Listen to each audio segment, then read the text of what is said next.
Okay, I don't need this to be recorded. All right. What is up, everyone? I believe the tweet. I finally got. Oh, I have to get the tweet out on the main account. There we go. Boom. I am really bad at. Again, I'm awful at typing and talking at the same time. I can't do it. No, they're totally good, Ryan. It's totally fine. No worries at all. I also had the stream on my background, so I just hear someone talking, and it was me. I'm like, what the fuck? Because it's delayed. I was listening to the. I was also listening to our last live stream the other day. Shit was absolutely hilarious. It was great. No, that was fun. But no, like I was listening to like this current one because I had the link open. So I just hear a delayed version of me introducing like, oh, and we're live. I'm like, what the hell? Like, who is talking? Like, that doesn't sound like Nick. That sounds a lot like me, which isn't a good thing. All right. But same as last time, if you're unfamiliar, if you haven't been on a live stream before, or you haven't joined us for a live stream before, I'm Ryan. This is Nick. I'm on the. There we go. And we're taking all your questions, anything you got. You know, we're here to answer. We're here to talk about anything related to the Yankees. Hell, I mean, I know the Giants just won a game, so I definitely, if you want to talk about the Giants, I'm willing to talk about the Giants. Let's freaking go, baby. Danny Dimes dropped 300 yards passing. You know, was the leading rusher, I believe, in the game, if I'm not mistaken. You know, he can throw to me and you as wide receivers, and he's still dropping 20 points a game at least. So, you know, definitely, if we lost, this would have been a pretty depressing live stream. But yeah, dude. I mean, that game was crazy though. You couldn't have really written it better than that. And also shout out to Ryan for recording this from his hostage situation that he's currently involved in. Yeah, my lights are flickering, so I can't turn them on, or else it looks like I'm just dying. So Ryan's being held for ransom right now in a location we don't know. So if anyone has any information on where Ryan Garcia ESM is, it'd be awesome if you could let us know. I can confirm I'm at least have one. I was actually kind of like, I had some like body aches. I don't know what happened. I think it was from when we were out in the cold yesterday. I don't know if I like can't react to the cold well anymore, but yeah, it wasn't great. Oh yeah, dude. Yeah, I guess we'll just let people trickle in here. I don't know if people are here. You're gonna hear. We got no comments in the chat. Yeah. Look at this. It's just you and I talking. Yeah, we're just chatting it up as always. You know, we're just chatting it up. Just two dudes talking. Yeah, man, just chat it up. You know what? All we need is you and me chatting it up, man. Yeah, I was about to say, we don't need everyone. We'll ask our own questions. So, Nick, what were your thoughts on the cheese calzone? All right, I need to know what your thoughts. That shit was delicious. Like, again, first of all, I should have specified that I wanted like meat in it, like pepperoni or sausage or something. Mm-hmm. But it was a delicious ass cheese calzone. Gabe, the funniest thing in the world was when Gabe's like, "What kind of pizza is that?" I'm like, "You're joking me. You're fucking joking me. It's not a pizza, Gabe. It's a calzone." He's like, "Oh, it's a." Look, man, I will say this about calzones. All right, I'm not a big enjoyer of calzones. I don't like love them or hate them, but there is a calzone place in my college town. So shout out them, dude. Shout out DP Does. You're not listeing, but shout you out. You had that buffalo chicken calzone. They're fire. Maybe they are listening. Who knows? Maybe they are, dude. I hope they are. They're the first comment in the chat. It's like they're like, dude, we haven't seen you in our store sober. Functioning. Whoa. All joking aside, though, it's kind of been like outside of the Frankie Montas news, which happened to occur when you and I were both out, which is hilarious timing because we have been dying for Yankee news. Not those type of Yankees. We weren't dying for someone to get injured, but we were dying to have something to talk about with the Yankees for a while. And not only was it pretty crappy news, but we also couldn't talk about it almost immediately. So just that situation's tough because the Yankees, ultimately, I know a lot of people are going to jump to the gun of saying the trade was a bust. So far, the trade looks bad, right? Real bad. Yeah, and there's no denying that. But ultimately, when it comes to Frankie Montas, you don't care about April only. It's how he performs for the entire year, how he performs in October. Yeah. If he gets a start in the postseason, that's still up up for debate because he's currently penciled in as the 5, and your 5-star usually doesn't make October starts. So, quite frankly, I don't know how to feel about the situation outside of I hope Clark Schmidt starts. I'm going to write a piece about that, but I really hope Clark Schmidt gets a start. Yeah. Fuck Domingo Germán. If you're a Domingo Germán truther or fanboy, that's tough. That's real tough for you. I don't see how he can possibly be the guy that gets all of these opportunities this season. Even though he was solid last year, I will say he was solid. And we have our first question pop up on the screen from Jersey Software LLC. Oh, is that we got a corporation in the chat? How Yes, about sir. that? Look at that. Look at that. From Frankie the Yankee, go Giants with all the arbitration signings except for Glaber. How does that affect the Yanks' desire to stay under the 290 mil Cohen tax? Well, haven't they already passed the Cohen tax? Aren't they at 292 mil right now? I believe so. Fangraphs is weird because Fangraphs has them well below 290, if I'm not mistaken. I'm gonna pull it up right now. Fangraphs. I'm gonna pull up Fangraphs payroll, which is gonna make loud keyboard noise. So I'm gonna mute myself so I can type it. Also, from Frankie the Yankee, is this Frankie Montas? Is that who this is? Perhaps. I mean, if this is Frankie Montas, what's up, my dude? If it's not Frankie Montas, you fooled me. So the estimated payroll is 272 on Fangraphs. Now I'm trying to see if they've factored in arbitration. So they haven't factored in some of the rookie deals for guys who aren't eligible for arbitration, and they don't have Glaber's number in. So I imagine that number they have an estimate 9.8 million. So that would leave the Yankees at 272, but that's their payroll, not their luxury tax payroll. So I guess that would also change things a little bit because your luxury tax payroll is a little bit different. But it looks like the Yankees are going to stay under that number, even if they need to. I imagine that you could see Isaiah kind of Fluff is an easy guy to move. I know that I don't say this in like a he's terrible way, but like he has actual value and it's $6 million. It's kind of easy to not cut, but trade. Just cut him. If you do, you actually are liable for the money now. So that'd be hilarious if we cut him. Yeah, and that's at this point. If we cut Donaldson, that's the thing. I don't know, dude. Everyone's talking about how the Yankees should cut Donaldson, and I don't disagree. But at the same time, it's like the main reason we should have cut Donaldson before was so we could use his money or just pay off his money and not have him on the payroll, so that way we could sign someone else. Now that we're at this portion of the offseason, it's like if we cut him, we're just cutting him for the sake of cutting him. It's not really like we'd have any monetary gain from doing so. Yeah, and I imagine you could trade him. I imagine you can trade him and get some sort of reliever, whatever it may be. Like I remember I talked about this on an episode with Alex, who I believe might be in the chat now, because let's freaking go Giants. Daniel Jones again, Danny Dimes, baby, Saquon Barkley. Dude. Look, I know the defense didn't play great in the beginning of that for most of the game, quite frankly, but there are two huge stops, two massive stops, man. I mean, Xavier McKinney, dude, he's fucking him, baby. He's back. Dude, they did enough to win, and that's all I can really say. That's all I care about, the fact that we won. I think it was someone posted on Twitter where it's like, it's crazy that the Giants offense was firing on all cylinders, and their defense, which has been top 10 in football for the entire season, kind of shit the bed a bit. But hey man, they wrapped it up and they did the job in the second half. Dude, they did what every New York team does, which is go beat a Minnesota team in the postseason. Minnesota fucking hates New York, dude. There's no doubt in my mind that those guys, every time they see it, they start shivering. I would hate us if I was Minnesota, but I'm not them. Thank God. Yeah, thank God. Thank God. Minnesota always plays New York, baby. Whenever they play New York, it's just always it's beautiful. It's just they may have taken Carlos Correa for the Mets, but we just took their Vikings out of the playoffs. So we just got one back. Anyone who's from Queens or is a Mets fan in this chat, which I highly doubt a Mets fan be listening to our live stream, but I sure hope not. I enjoy having the company. We got you guys. We backed you guys up. Don't worry. We have another question, or not really a question, but more of a suggestion. I think this is a good topic to talk about because we just talked about if you move IKF, right? Let's say you free up $6 million. If you're underneath that 290 by a decent margin, hoping the Yankees swoop in and getting Chafin. The Yankees only have one designated left-handed pitcher in that bullpen with Luki traded in Wandy Peralta.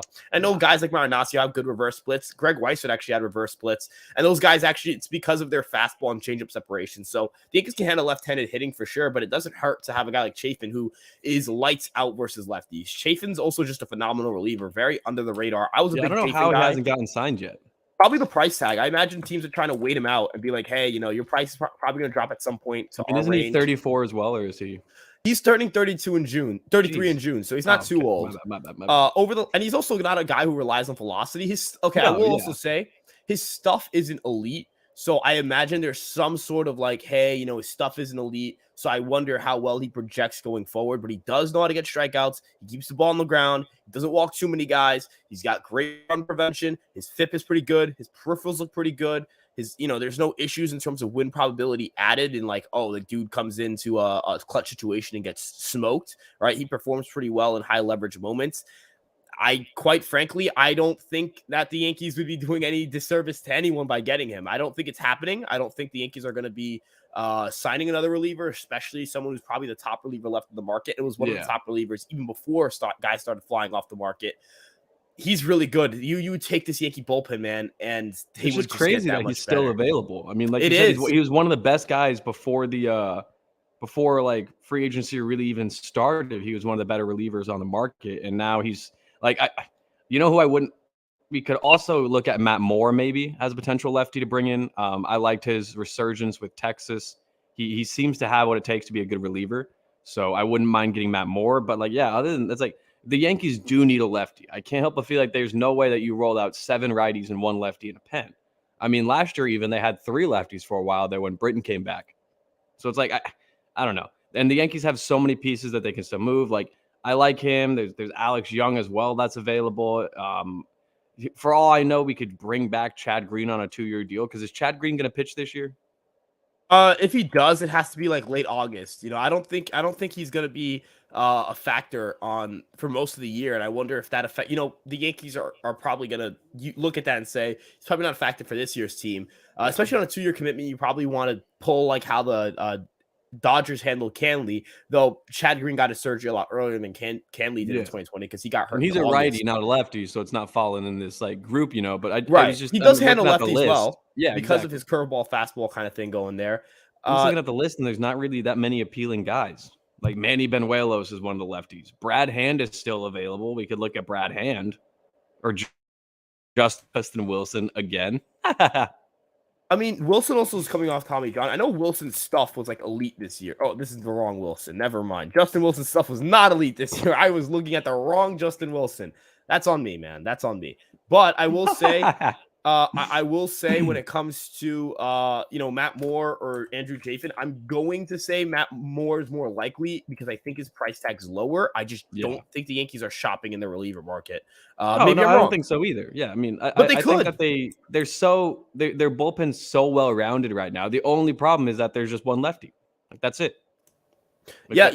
Every guy's so talented in the bullpen that I genuinely still think we have the best bullpen in baseball. But you add Chafin to this bullpen, or even Matt Moore to this bullpen, or even fucking Brad Hand to this bullpen, and it got that much better. I know a lot of people may not like Brad Hand, but he had a nice little bounce back with the Phillies there at the end. He just doesn't get whiffs, and he's old. Like I don't think he's like, dude. I mean, these guys are all old, Ryan. Yeah, but Matt Moore's 34. Actually, he's only 32.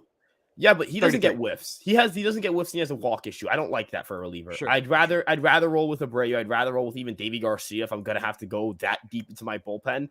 The one thing I will say with Matt Moore, I know he has a walk issue, but I think he's a lot better in terms of managing contact, in terms of his like fastball metrics. I kind of like them. I think they're pretty good. He gets a lot of backspin. He gets a lot of run as well. The curveball is really good. There's a lot of vertical separation between the changeup and the four-seamer. That should play well versus right-handed batters. The curveball should play well versus right-handed batters as well. The only weird thing about Matt Moore is that he kind of doesn't really have like that designated out pitch versus lefties.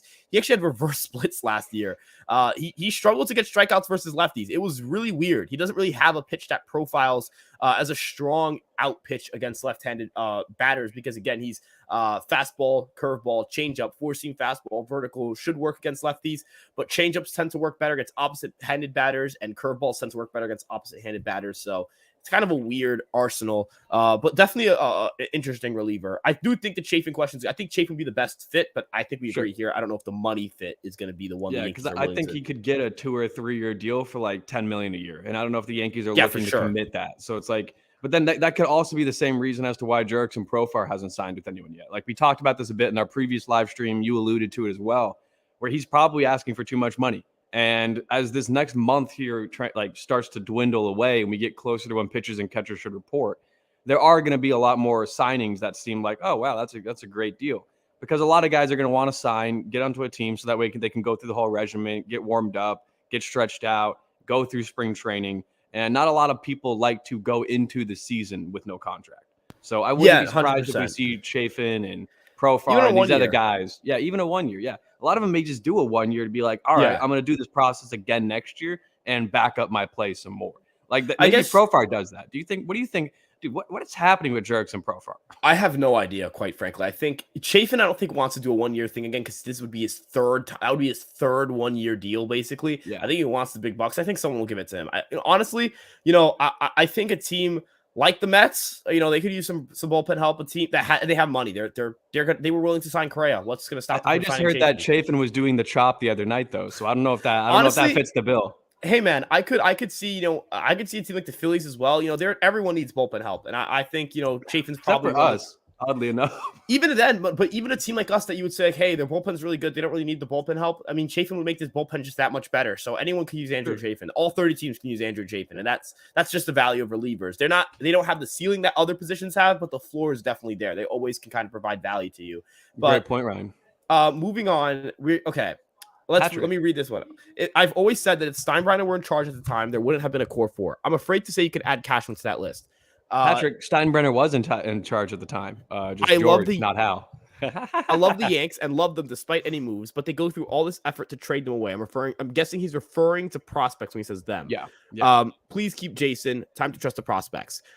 I will say Brian Cashman's made a lot of trades, and they haven't ended up panning out well, but a lot of those trades didn't pan out well because of injuries, right? Like, you look at the Benintendi trade, that was an injury. You can't really do anything about that. Scott Efros, there was nothing that supported that he was going to go down with Tommy John, right? I remember he had an injury before he got Tommy John, but that wasn't supposed to keep him out for the whole year. And then Frankie Montas, yes, there were the shoulder issues. That's the only one I'm mad about is Montas. You should know better, and you should not assume that a shoulder injury is just going to go away. And then when he's injured with it and missing time with it, you got to be about your business in this. Like, you cannot be trading for guys that are hurt at the time, unless it's something that you feel like they can get over quickly. Like Bader's plantar fasciitis, that's not something that's going to cause problems down the road, and he may have to have surgery on it, and he's not going to be able to throw for a month. He's not going to be able to do baseball activities. Like Montas is probably not going to be able to pitch until June, if I had to guess, because he's not even allowed to start throwing until May. So I don't think it's not that he's not allowed to throw. It's that he's not going to be able to pitch at the major league level. He could be. I imagine he could start his throwing program beforehand. That would be a much more severe injury if he couldn't throw for the entire month of April.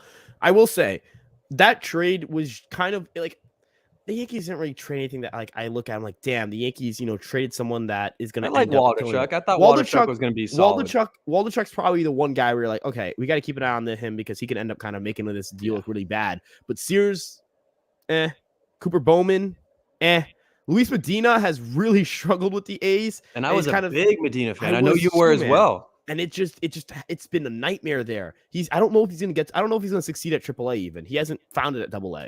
It's because he has no control, and that's the problem with a lot of these fireballers. Is once you go up there and you throw 199, you're gonna be sitting and relying on that way too much. And when you can't put it over the actual when you can't throw it over home plate, you're not gonna have a spot on any team. That's the sad reality of the sport. I think Ken Waldichuk's going to be a good pitcher, but I don't know if his ceiling would have been the same as Montas's, and I don't know if the Yankees would have trusted him to be able to start every day, and I kind of get why. And ultimately, the way I look at things with the Yankees and that rotation and the trade itself, it really wasn't anything I'm like, damn, the Yankees dropped a frick, man. Oh my God, dude. I had no idea. Luis Medina posted a 9.6 walk per 9 in his 7 starts with the A's.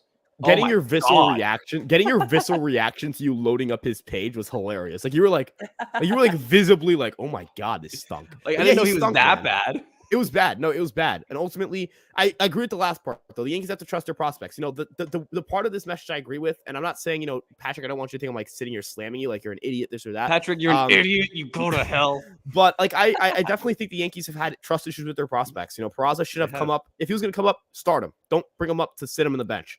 IKF is not a high ceiling player. Peraza is a higher ceiling player. That was the funniest part. Was it's like you're sitting him for IKF. Yeah, and he's not you're sitting him to learn from someone that's better than him. You're sitting him from someone that's worse than him.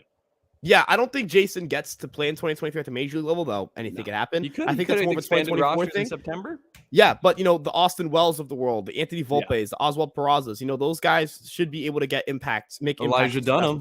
Elijah Dunham may get a look. Big cheese, baby. I know we know he's starting in AAA. So quite frankly, awesome. I think that we're going to see a lot of prospects featured on the 2023 team. But yeah, great point, Patrick. Good question, my guy.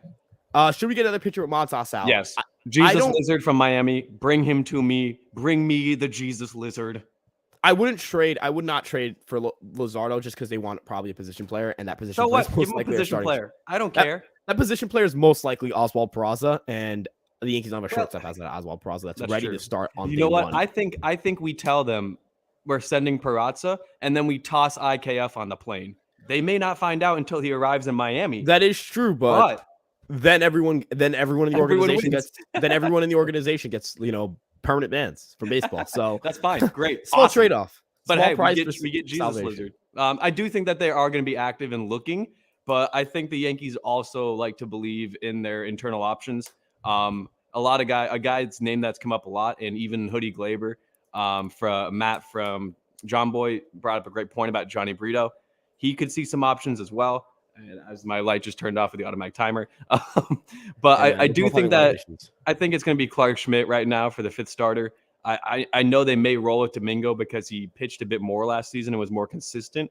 But Domingo's stuff is just not great. Not good. It's bang average. So I would like to see them go get another pitcher. Ryan, you may disagree with me here. What are your thoughts?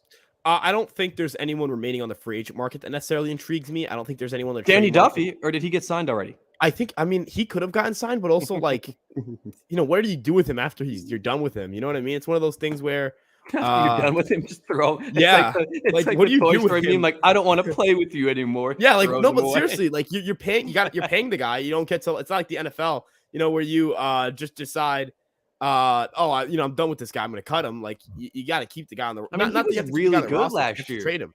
A 2.5 ERA, 3.4 FIP, 9.6 K over 9, gave up sub 1 home run per 9 as well, less than a 10% home run to fly ball percentage. I would not mind having and he's a lefty. I wouldn't mind having Danny Duffy join the squad for a 1-year deal for like $4 million. Maybe. Million.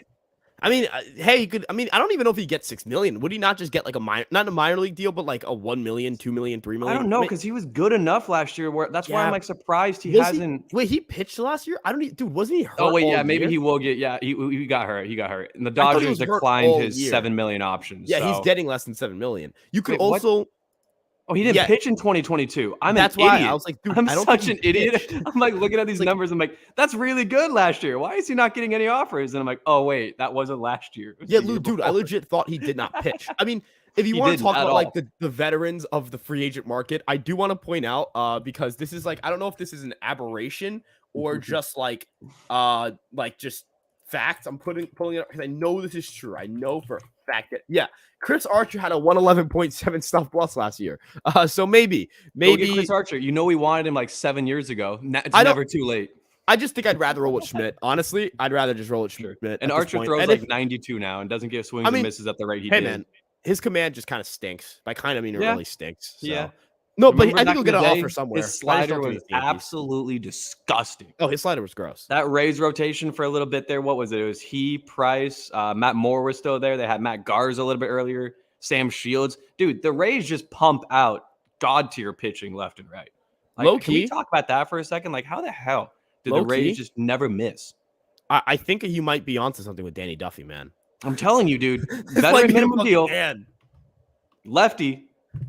He could probably let me look up. I'm gonna look up a real so that way I can refresh my memory here. I want to make sure that we don't like do the same thing we did last time, which is like take like 30 minutes to answer. Yeah. We just probably roll through a bit more, but I could see Danny Duffy also rocking a mean stash. Duffy. I think Duffy might be dude. Duffy might be the like Fireside Yankees approved. He might be the Fireside Yankees approved SP like 7. SP 7. How about Adam Duvall for left field?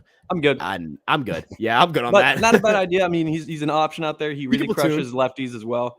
But right, it's lefties, right? Because he's a righty bat. But again, we talked about this the other day with McCutchen, where I think we were like, I think he's a Met, and then he ended up picking up or signing with the Pirates like that day, which is awesome. He's a Met.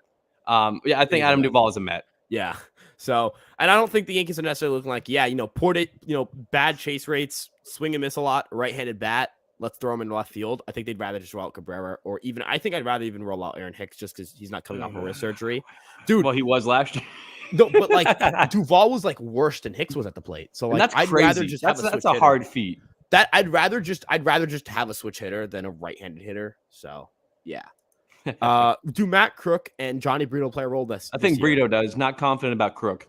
I feel like I feel the opposite. I feel like Stuff is better, so I think he might end Love up it. in the bull. I think he might fit in the bullpen a lot better than Brito does. Brito could get a chance to like you could be right because he might get a chance to, like just start as a fifth starter, and that could like make me completely wrong because being a fifth starter even for a month is probably more valuable than getting like 10 innings in the bullpen. Yeah, But Cook projects pretty well. 4.8 So. FIP, 28 years old. At this point, if it hasn't worked out for him, it may never work out for him. To be fair, a lot of that came as a starting pitcher, and I guess that could change as a reliever. Who knows? Sure. You get an uptick in your velocity. I know slider's freaking gross, but yeah. I agree. So I I agree think they with you play roles.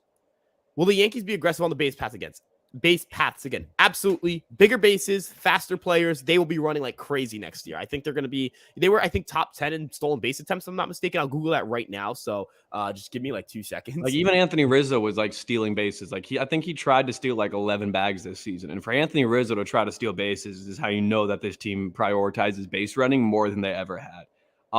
The one counter to it is that they let Tim LaCastro leave because he didn't want to get optioned to AAA. So they may just elect to use, if they don't trade him, of course, IKF in that role as that speedster, pinch runner, late inning defense guy.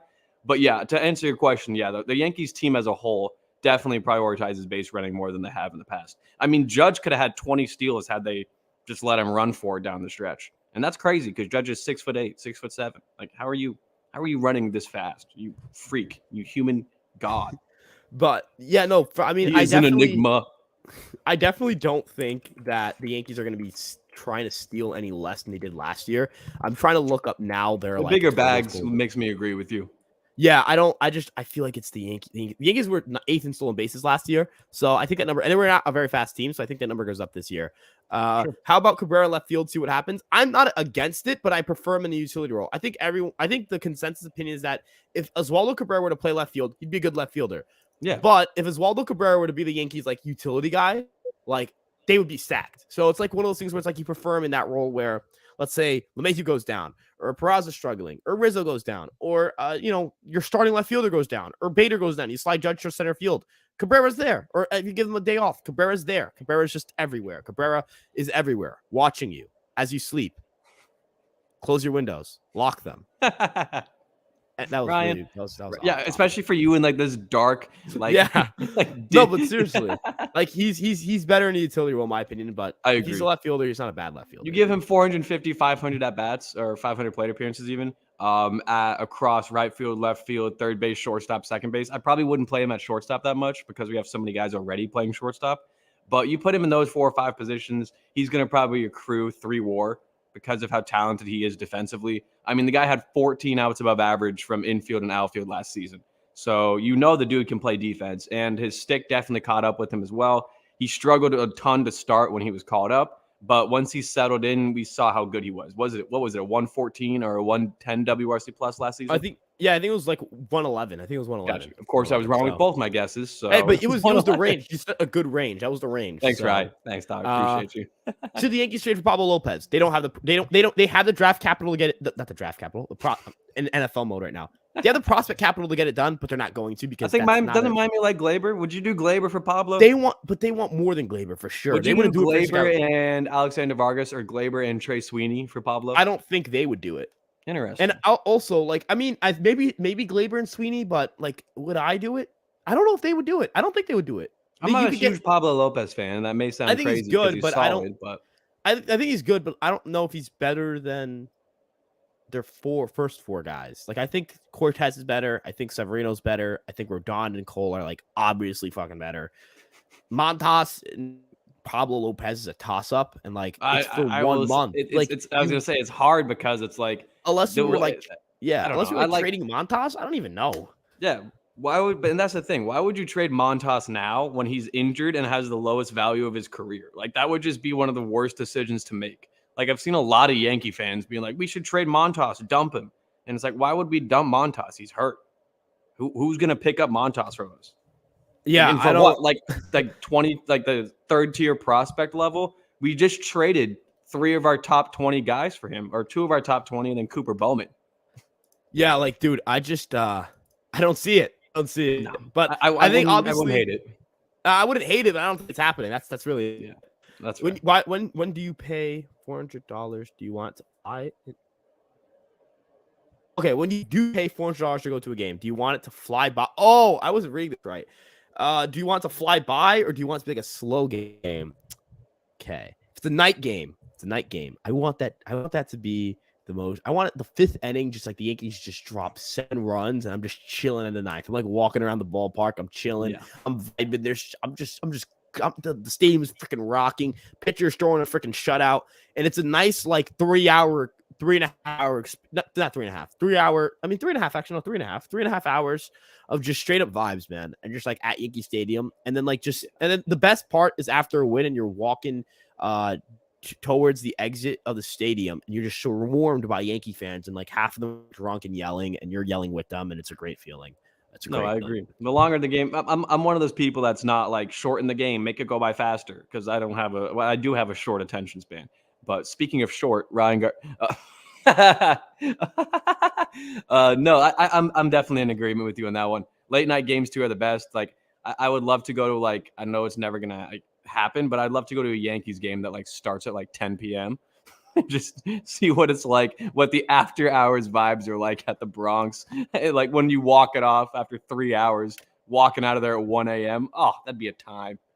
Has anyone having to take the train after the Yankees finish a game is like you just can't. Like you just not. Yeah, train, you can run to your destination faster. Yeah, you can. Yeah, you're not getting in that train. Run the organization doesn't know how to develop players. I disagree. I wholeheartedly disagree. There are some misses for sure, but there are also a lot of hits that a lot of people don't really talk about a ton. I mean, look at the bullpen for one. Like we've got like 3 or 4 guys in the bullpen that have been developed in the system, were drafted by the organization, and are now everyday starters. Or not everyday starters, everyday role players. 2 of the I guess now 3 of the 5 opening day guys in the rotation were drafted by the Yankees as well, which should be noted. I know Cortez switched organizations a few times, but he was drafted by the Yankees and he did break out with the Yankees, so I do give that credit to the New York Yankees. I think the kind of a player that we should maybe mention, because I think maybe the Yankees did well with him, was the guy, this Aaron Judge guy. I think he was pretty good. I think it was all right. But and everyone likes to shit on Torres, dude. I don't know he's why. He's a productive major league player. He's a great player. Like I forget the account it was that was like going off on Gleyber Torres and saying like he's like for like his prospect ranking where he was a 65 grade prospect, he really hasn't panned out. And again, what I say to that is he's basically averaging like 3.5 WAR per season in his career, 3 WAR per season in his career. That's pretty good. MLB replacement level is 0. So if you're averaging 3.5 wins above replacement, that's pretty good. That's what, again, when the Red Sox traded for Alex Verdugo, they thought they got a steal because Verdugo is like a 3 WAR player. And yet with Gleyber Torres, it's, Gleyber's never really panned out. And it's like, what do you mean? It's because, one, when he played shortstop, his defense was atrocious, so he had to transition over to second base. And now he's one of the top 5, top 6 defenders at second base. Offensively, he's one of the only second basemen that's going to hit 25-plus home runs in the league. So why is it that we hate on Gleyber Torres so much? I don't know. Yeah, so for those not aware about Gleyber Torres' prospects ranking at the time, he was a 60 future value prospect, which is a 3.4 to 4.9 WAR on Fangraphs. I mean, he hasn't gotten to those heights of a 4.9 WAR player.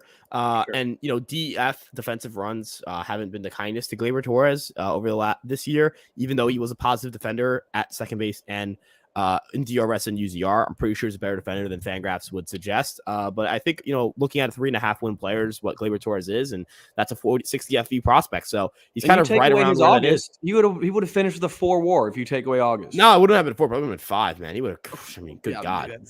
He OPS 490 in August, 470 in August. You take that month away and he's, probably a 5 WAR player. So it's just, I don't know. And that was also the month that everyone struggled. So why are we just shitting on Gleyber's bad August when every Yankee not named Arson Judge struggled as well? I think these next few years are going to be able to make or break why the Yankees can call themselves a strong developmental organization. If those guys don't pan out, then we can sit back and have this conversation again. But I have to put faith in the Yankees to be able to turn a couple of these guys into pretty good major leaguers. What's going on? What is going up? What's up, Hades? What's going on? How you doing, doggy? Good to see you back in the live stream, man. Look at you. You going 2 for 2. This is what we love to see when they come back for more. Yes, sir. Cabrera should get left field. We already talked about it, but I'm fine with him in left field. But I just prefer him in the utility role. I think that's kind of what our consensus was. Oh, lead. Not talking about IKF this time. We're talking about Austin Wells. Could Austin Wells play left? Not to start the year. Definitely not to start the year. He needs some professional time to play left field. And, left field in Yankee Stadium is tough. Has he played any games in left field in the minors? In college, but not in the minors. Okay, He's been strictly a catcher in the minors. But, I mean, it does, like, how do I put this? Cabrera, I don't know if you remember, Cabrera didn't start playing left field until, like, the last week and a half before he got called up. Yeah, but Cabrera also never played the outfield ever a day in his life until he was called up. Well, no, I think he played, like, one game in there. It was right before. It was in AAA. Spent, like, a week and a half working at the outfield as well. But, they're like, we're tossing you out there. Get ready. Austin Wells has good speed for a catcher. He's a good prospect. Don't get me wrong. He's a great 2020 player, dude. Yeah, the bat's already major league ready for sure. I don't think he's gonna be the left fielder. Maybe I'm wrong. Who knows? Like who knows what his defense looks like in left field and what the bat looks like in AAA, because he might force the Yankees' hand. You don't know if the Yankees are struggling. You don't know what happens, but I think it's unlikely. It's less than a 50% chance. That's what I'll say. Yeah, I think Wells comes up, and I think he plays a bit at catcher. I also think he supplements Rizzo at first base a bit when he gets called up, and then gets some DH days as well. The usual trifecta for most catchers in nowadays baseball. But he could, if he, like you said, he is athletic enough to where I probably wouldn't feel the worst about throwing him out there. But then again, left field in Yankee Stadium is one of the most daunting left fields in baseball. So I don't know if I'd feel too comfortable doing it. It's like one of those things where it's like I wouldn't love it, but I wouldn't despise it, if that makes sense. It's no Camden Yards, don't get me wrong, that shithole of a left field. But I just don't know if I'd trust him fully taking over the outfield right now, especially when, like you said, the last time he played it was in college. Yeah, no, he has to. I think he needs some time at AAA as well, just to make sure the bats are right. Even though I'm confident. Moving on to the next question: do we think Chaparro has a chance to factor in the season if he continues to tear up the minors? Yes, but it's going to be tough for him to find a position. He's not supposedly a very good defensive third baseman. The Yankees don't need a first baseman, and the Yankees don't need a DH. So it'll be weird because he's probably going to have to fill in if the Yankees have some serious injury issues. If the Yankees, I will say though, if LeMahieu goes down to injury and Josh Johnson's really slumping and he's just killing it in AAA, who knows? I don't want to say never or no chance for any prospect, especially who hits the way. It's one of those situations where his position, if he could play the outfield, which he can't. I don't think he can. I don't know if he can. He's never done it at the major league, at the minor league level. If he could play the outfield, if we were talking about fielder, he would absolutely be a huge part of the Yankees' plans for 2023. But the position, that's really only the big caveat here. Oh yeah, no, I absolutely agree with you. I don't know if Chaparro has like you said, a pathway to the majors. If anything, I think his road is blocked by his inability to be a good defensive player. As Ryan is battling connection issues from his hostage situation that he's being held in. Also, Joey just joined. I'm pretty sure Joey Donnelly is. I hope it's Donnelly or Donnelly. It could be one of the two, but I'm pretty sure that's DJ Le MVP. So if I'm correct, let me know. And also, if I'm messed up the last name, please let me know as well at the bottom there. But welcome to the live stream, Joey, my guy. Glad to have you join us. But I think Chaparro is a big trade chip as well. You and I talked about this a little bit. You hinted toward him being involved in a potential package for Santander, which I wouldn't hate at all. I don't know, dude. I think that he's one of those guys that, like you said, his value comes so heavily from his bat. And I just don't know if the Yankees are looking for another hitting only type of player, if that makes sense. Like we talked about in the last live stream with like Andrew Vaughn. And I forget the other guy that we mentioned as well that plays the outfield but doesn't play it well. I just don't know if the Yankees are looking for guys that are DH-esque players already. Again, injuries happen, yes, maybe, but it's like I just don't know where to play. That's the issue. Let's let the young guys play. Supposedly so good. Yeah, we agree. They are. Certain guys 100% agreed, Albert. Yeah, I mean, not every young guy, I mean, guys are going to work out. That happens, but for the most part, let like Volpe play at some point this year.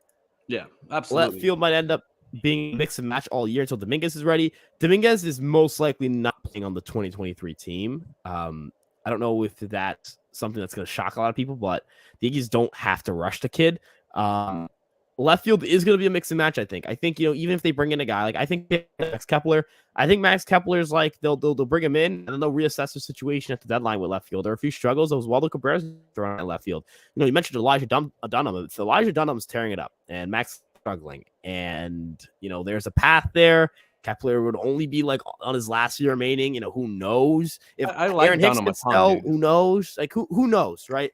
Dunham's 25 this year too. At what point do we not give him a shot? Or like how much longer do we wait? I know he was a college draftee, so he was a bit older when he was drafted. So obviously he may need a little bit longer time in the minors. But if the way we're using Dunham is how we're going to use Spencer Jones, then I'm going to be pissed in terms of the way we keep him in the minor leagues for 3 years. But I think that Dunham is one of those guys that's a sleeper pick for the outfield and could easily play left field. He's a corner bat, lefty as well. 117 or 118 WRC plus last season, 17 home runs, 37 steals, OPS nearly 800, 12% walk rate. Like, I think Dunham is a guy that deserves a shot. Honestly, not from the opening day because he's starting in AAA, but in May, June, I would love to see Dunham called up. I think dude. The one thing I will say though is a 118 WRC plus at the age of 24 in AAA doesn't like AA doesn't like move me like crazy. So it's yeah, but for AA, that was like our third best WRC plus. He also made the Yankees pipeline minor league team of the season or whatever it's called. No, for sure. I mean, the way I see it is just like I have to know that I have to know that Elijah Dunham can handle major league pitching, and that's not that I don't think he can, but I have to know that he's going to handle it, be an above average defender in left field, and then be like a good enough hitter to justify the defense. There's so many factors there that like I just don't going to get that shot. This very much feels like a Trey Ambergy situation where the guy's like doing well in minor leagues, but it's not like well enough to warrant starting full time. It's a weird situation. If this team plays the way they should, he should be in left field anyways. So yeah, I mean last year he literally did like the quintessential 250, 350, 450 line. Yeah, which is pretty awesome to see. And I think it's just I don't know. Like, I agree. It's kind of going back to the question previously that Albert just said, where it's like, let's let the young kids play. You got to let some of these young kids play. And I know Dunham's one of the older young kids, but at what point do you just cut your ties with Aaron Hicks? If Aaron Hicks starts off this next season, 2023, and for the first month, 2 months is absolute dog water, then yeah, cut your ties with him and call up one of the youngsters, especially because it'll be so early in the year that no one's going to be doing trades and there will be no teams on the market. So yeah, you're going to have to rely on some internal options. So yeah, I don't disagree. I do agree with you though, Lee. I do agree with you that it's going to be mix and match at this point, unless we go get Kepler or someone. And even then, I think it'll be mix and match. I hate to break your heart, but Tanaka signed a deal already with the Nippon. Yeah, Jay Garcia let him know in the chat as well. He signed for like $4.5 million. I'm so sorry, dude. Herman and Schmidt can eat a lot of innings for us going into next season, assuming they also baby Severino Montas's innings. Maybe want to sign or trade for another starter. We talked about this, Duffy, I guess, but I don't know about the injury situation. If you're just looking for like a straight guy who could just like mop up a bunch of innings, eat up a bunch of innings. I don't know why I stuttered on that word so hard. You got like Zach Greinke, Michael Wacha. Michael Wacha is not a bad option. I'm sorry, he's not a good pitcher. What do you mean Michael Wacha stinks? Ryan, did you see what Michael Wacha did this last season? Yeah, he had like a 3 ERA, but everything else was below average. I don't think the gap between he's like Herman, 31, but he has a lot of innings on his arm. But yeah, he doesn't get strikeouts and swings and misses. You're right, but he also doesn't really walk a lot of people. Gives up gives up a good amount of soft contact as well. Man. No, he gave up 9.6% barrel rate. That's like worse. That's like higher than Garrett Cole's do. Like he had 1.27 home runs per. He also gave up 35% hard hit contact, which is the lowest it's been since 2017. So can we give the dude some credit here? And an 80% left on base percentage indicates to me that he's able to navigate around those runners on base. So that's fine. I don't know. I wouldn't mind Wacha. I wouldn't hate Wacha. I certainly wouldn't prefer Wacha. And I love Michael Wacha. I showed you a picture the other day when we went to lunch with Gabe, where it was me and Michael Wacha. I've been a Wacha fan for a while. Granted, sadly for him, he has a lot of innings on his arm. So that's why I think there's a bit of a hesitant market for him, even though he's only 31. He's 31, but he's basically pitched in the league for a decade. So it's like he's realistically like 34 with how many innings he's thrown, if that makes sense. Yeah, the one thing I'll say too is like this is just the stuff. The stuff is pretty bad. I'm like, okay. Like, I prefer that. I prefer to just like go with some. Like I prefer, honestly. It's gonna sound silly, but like I want to kind of like talk this out, and like I think you'll agree with me when I finish my point.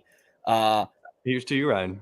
The floor is yours. It's very close. It's very concise. Don't worry. It's not like a long, like drawn out anything like that. Clark Schmidt starts and he's bad. Then you just put Montas in the rotation when he's ready, or you just if he's that bad, you put Herman.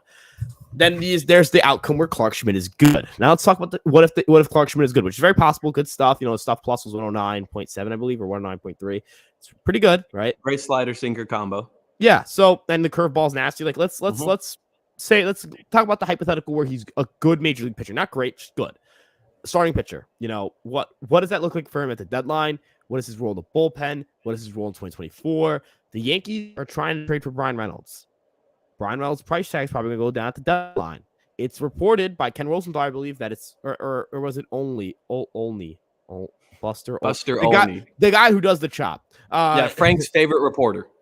If the Yankees get to the deadline and Brian Reynolds is still on the Pirates and Clark Schmidt hit really well as a starting pitcher, there's so much. The Yankees would be really stupid to not start Clark Schmidt in 2023. They have 1 month where they know they're going to start him. They have 1 month where he can make 5 or 6 starts. They have 1 month where they can prove he's either a major league caliber starter or he should only be in the bullpen. There is absolutely nothing you can lose here. If he's bad, if he was bad, you were gonna figure that out at some point, right? He was either gonna pitch in the bullpen, you're gonna try to throw in Hilo Jennings, who's gonna blow it for you, or you just move him to the bullpen. It doesn't work out as a starter. If he works out, though, the upside is phenomenal. If Domingo's a good starter, the upside's so much lower for your trade value for what he does next year.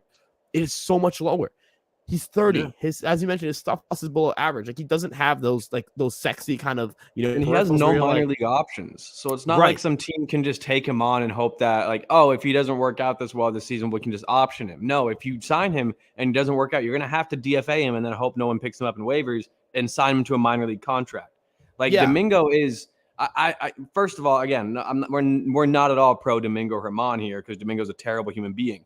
But Domingo also is just not that good of a pitcher. And I know a lot of Yankees fans choose to ignore this, like actively choose to look away from this and say Domingo is not bad for a 5. He's not, but he's not a good 5, and he's not a Yankees number 5. If we're trying to be competitive this year and win it all and go all the way and get over that bump of beating Houston, which has fucked us so hard in the past few years, it's not going to be solved by playing Domingo Germán more. I can assure you that if we start Domingo Germán in a postseason game against Houston, they will absolutely shell him like Nagasaki. Yeah, well, they're not going to put him in a postseason start. That's not. That's what I'm saying. That's what I'm saying. Not going to. But there are Yankees fans that believe in Domingo so much that they would be willing to do that. And I don't think, like, the way I see it is like Clark is the upside of he's good and he can flip him in a deal, or he's your long-term rotation piece for this team, and you only have to sign Severino. You don't have to think about bringing back Montas. Not saying I don't want to bring back Montas, but it gives you insurance. It gives you leverage where you're not forced to sign him if you don't want to, and you're not forced to sign another starter. You can make that choice. Clark Schmidt starting and doing well puts this Yankee organization so much farther forward for the long term. If the Yankees decide to start a pitcher with lower upside, who's older, who doesn't have the trade value, who doesn't have minor league options, who doesn't have a future on this team long term, when he hits free agency after 2024, the Yankees are not bringing him back. If the Yankees think that that's the right idea, that it's to build up Germán's, move him to the bullpen and then eventually DFA him or something like that, because he doesn't have options, as you said, like, who's to say he gets after this year, right? If he's not that good and he's not, the Yankees can be stupid about this, or they can be really smart about this and parlay this into a long rotation, or one of their best multi-overs or future or again, a guy who starts for the next 3 or 4 years in the Yankees. Be smart about this. This team can be really stupid about this. I hope they're smart about it. It doesn't take a genius to put this together. Look at stuff plus, look at strike to walk percentage, look at just watch them pitch, look at their outlook, predictions, everything points to Clark Schmidt. They'd be stupid, they'd be crazy, they'd make themselves worse. Right. They make themselves worse in the future if they start Domingo Germán instead of Clark Schmidt. But I'm gonna leave it at that. I absolutely agree with you, dude. Yeah, I was gonna say, I guarantee you ask Matt Blake what his thoughts are in Domingo Germán, and it'd just be crickets, silence. He probably wouldn't answer the question. No one believes in Domingo Germán as much as Yankees fans believe in it, as much as like the certain few Yankees fans that believe in Domingo Germán do. Like, Germán doesn't even believe in himself that much. The dude like retired for like a month and then just came out of retirement again. It's like, what's happening here, Domingo? What are you doing? I think he doesn't even have a jersey either. Fuck Domingo Germán. I think the Yankees definitely have a reason they still have him. I don't think as far as like, Clark, like Matt Blake doesn't think there's any redeemable qualities. There's definitely no redeemable qualities about him. It's off the field, yeah. But like on the field, he's probably like his changeup, his curveball. But like when it comes to like looking at a stuff plus model, if they have theirs, I know they have a stuff plus model in that. He also throws his curveball like 60% of the time, and it's not a great curveball. So it's like, what are we doing here, Domingo? It's because his fastball is absolutely atrocious.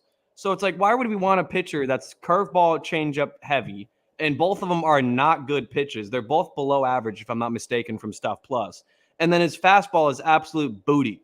So why do we want him in the rotation when we could have, like you said, Clark Schmidt? So I think I think that you're right about that, though, Hades. I do think both of them are going to see a lot of innings this season, especially for the first month or two, maybe 3 with Frankie's injury. That's my other problem with Frankie's injury, is that it's shoulder inflammation that he's been shut down with.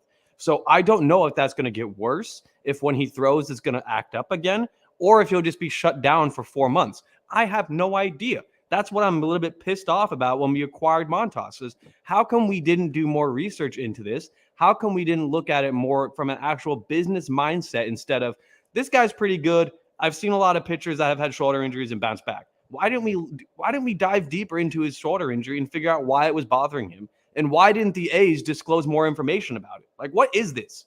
I don't know. I mean, that's something we'll have. That's something we won't know for a while. Yeah, I'm just fed up over it, is all, Ryan. I'm fed up. I really think they get someone in left. Yeah, Max Kepler is, I think, who it ends up being, but I do end up thinking I think they end up trading for someone. I really do still think that. I don't know if you agree with me, but I don't think it'll be, Although the Montas injury really shakes things up. Like, maybe now they look for a outfield pitcher combination package. Like, for all I know, you could like this. There's been a couple of like rumors and birdies flying around about like all sorts of different guys from different teams and the 3-team trades being floated out there. Like, for all I know, the Yankees could acquire some outfielder that's like a 1 or a 2 WAR player, and then get a swing 5 long relief guy that could be stretched out as a spot starter in addition. I don't know exactly who comes to mind. If they did want to do a deal with the Pirates, I would love it if they could do Reynolds and Mitch Keller, because I think Mitch Keller could be a guy that Matt Blake works his magic on and could be a decent 5 for us. I mean, he was a former top prospect for a reason, has good swing and miss stuff, but he also walks guys and gives up dingers.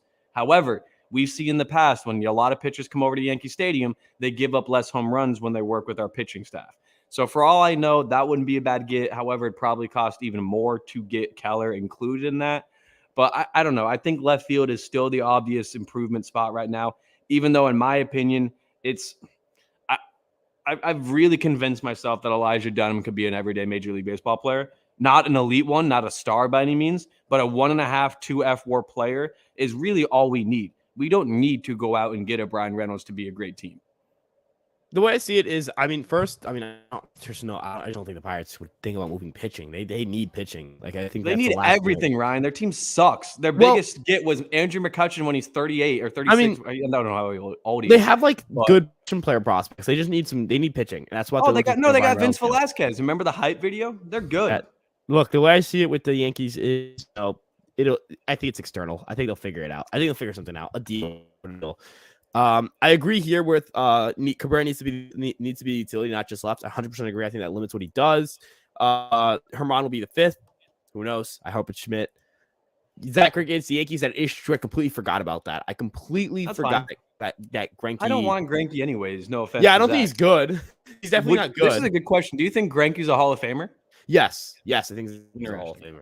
I think he may fall into the Hall of very, very good.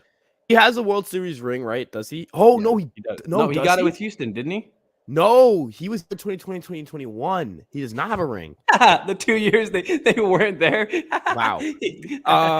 Well, he does have, he crossed the 60 WAR threshold. He's at 65.5, 72.8 on Baseball Reference. He has the strikeouts. If you had to pick one, Greinke or Wainwright to get in the Hall of Fame, my God, it's Greinke. 100%. It's got to be Wainwright. What do you mean? No, oh my God. Waino's way better than Greinke. No, he's not. What do you mean no? Close. It's dude, not close. What? Wainwright is not close to Zach Greinke as a pitcher all time.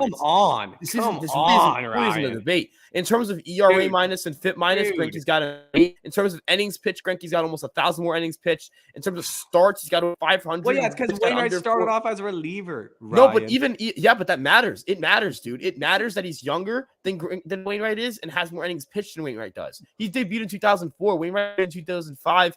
Greinke's younger. He's younger and he has more innings pitched. It's Wainwright's still in the league. Is Greinke on a team right now, Ryan? But Greinke could end up on a team. How many World Series rings does Greinke have?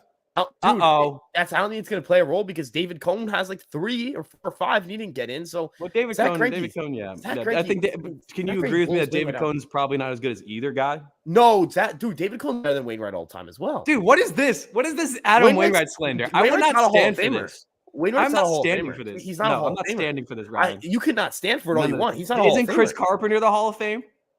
No, he's not. He's not Cardinals Hall of Fame. I think it's Cardinals Hall of Fame. But if you look at, again, ERA minus and FIP minus, Cone's got him the same as Wainwright with more innings pitched. He's got Cy Young, he's got the accolades, and on the field performance is better than Wainwright's.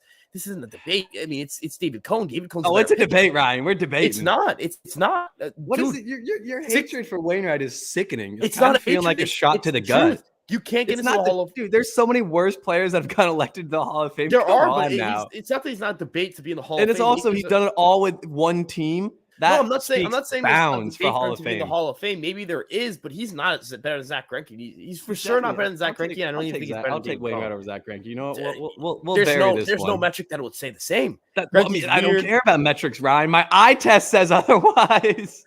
Call me crazy, but Mike Yaz for left field. I think the Giants were adamant about keeping Yastrzemski. They don't really have another outfielder if they trade Yastrzemski, so I don't think that's happening. Maybe they call it Heliot Ramos finally. But how far is really long? Like he's played in AAA last season. Yeah, but how do I put this? Playing in AAA, played in AAA, or like dominate AAA? Because that's two different things. Well, okay, Ryan.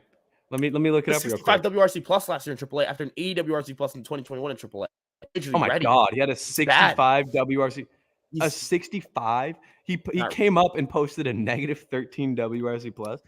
Why did I think Heliot Ramos was so much better than he is? Because 2021 destroyed his stock. But prior to the pandemic, he was a top prospect. He was being 19 in AA with a 119 WRC before the pandemic. Like you're supposed to become a star after that. But his 31% strikeout rate probably indicates he wasn't going to. Yeah, it's not, and then it's definitely not. Definitely not something that I think is happening. I like that idea. Fuck Trevor Bauer. We're trying to get rid of the domestic abusers on the team, whether or not he was found guilty. I do not like the guy. I do not like his personality. And Garrett Cole fucking hates Trevor Bauer.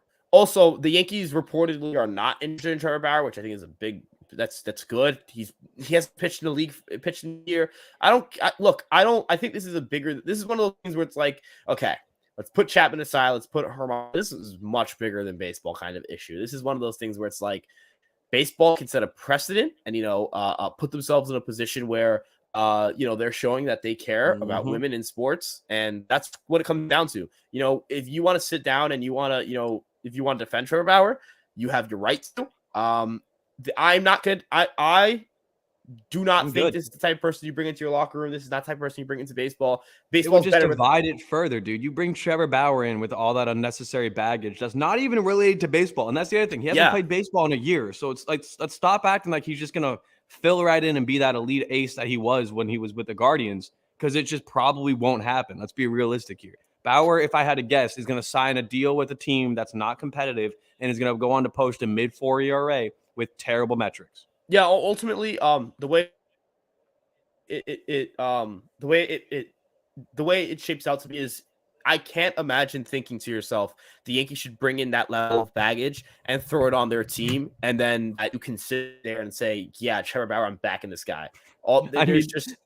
No, it would be something the organization does. They're like, we got rid of Chapman, so we need to bring someone in to fill in that role. John Heyman already said they're not interested. This is like with the Yankees, like when teams are like outwardly saying we're not interested, that tells you, dude, this guy really messed up. Yeah, like, this guy really got something going on. I 100% agree with you, dude. I'm not sure what you're referring to, Lee. She's referring to Jokers when he commented about Mike Yaz. Okay. Like I agree. Mike Yaz would be awesome. Yeah, Mike Yaz would be a great get. I just don't see Yastrzemski getting dealt. I don't see Yastrzemski getting dealt ski. I don't either. I don't. Yeah. Left field should be the easiest to fill. The market is great for outfielders, which is kind of why it's been tough. I think it's easier than people give it credit for. I think if you have Max Kepler there for like a month and a half and he thinks like you'll live, if he's like you had Joey Gallo in left field for a little bit. I don't want to harp on the guy, but he really struggled. The Yankees still played well. It's a risk you take. It's a risk you take. Worst case scenario is that you outfield, whatever. Best case scenario, he's really damn good, and the Yankees have like a 115 WRC plus hitter with really good defense and pretty good speed, and like your 7th or 6th hitter, and you feel pretty good about yourself. No, There's I not do really agree, much to though. lose I there. think it's probably one of the easier positions to fill. Yeah. Again, when you have 3 outfield spots, 90% of the time, the guy that plays in right can probably play in left. The guy that plays in center can most likely easily play in left. Like Brian Reynolds is a guy that we've talked about a ton, and I think he'd benefit more than anyone playing left field because he's terrible in center field.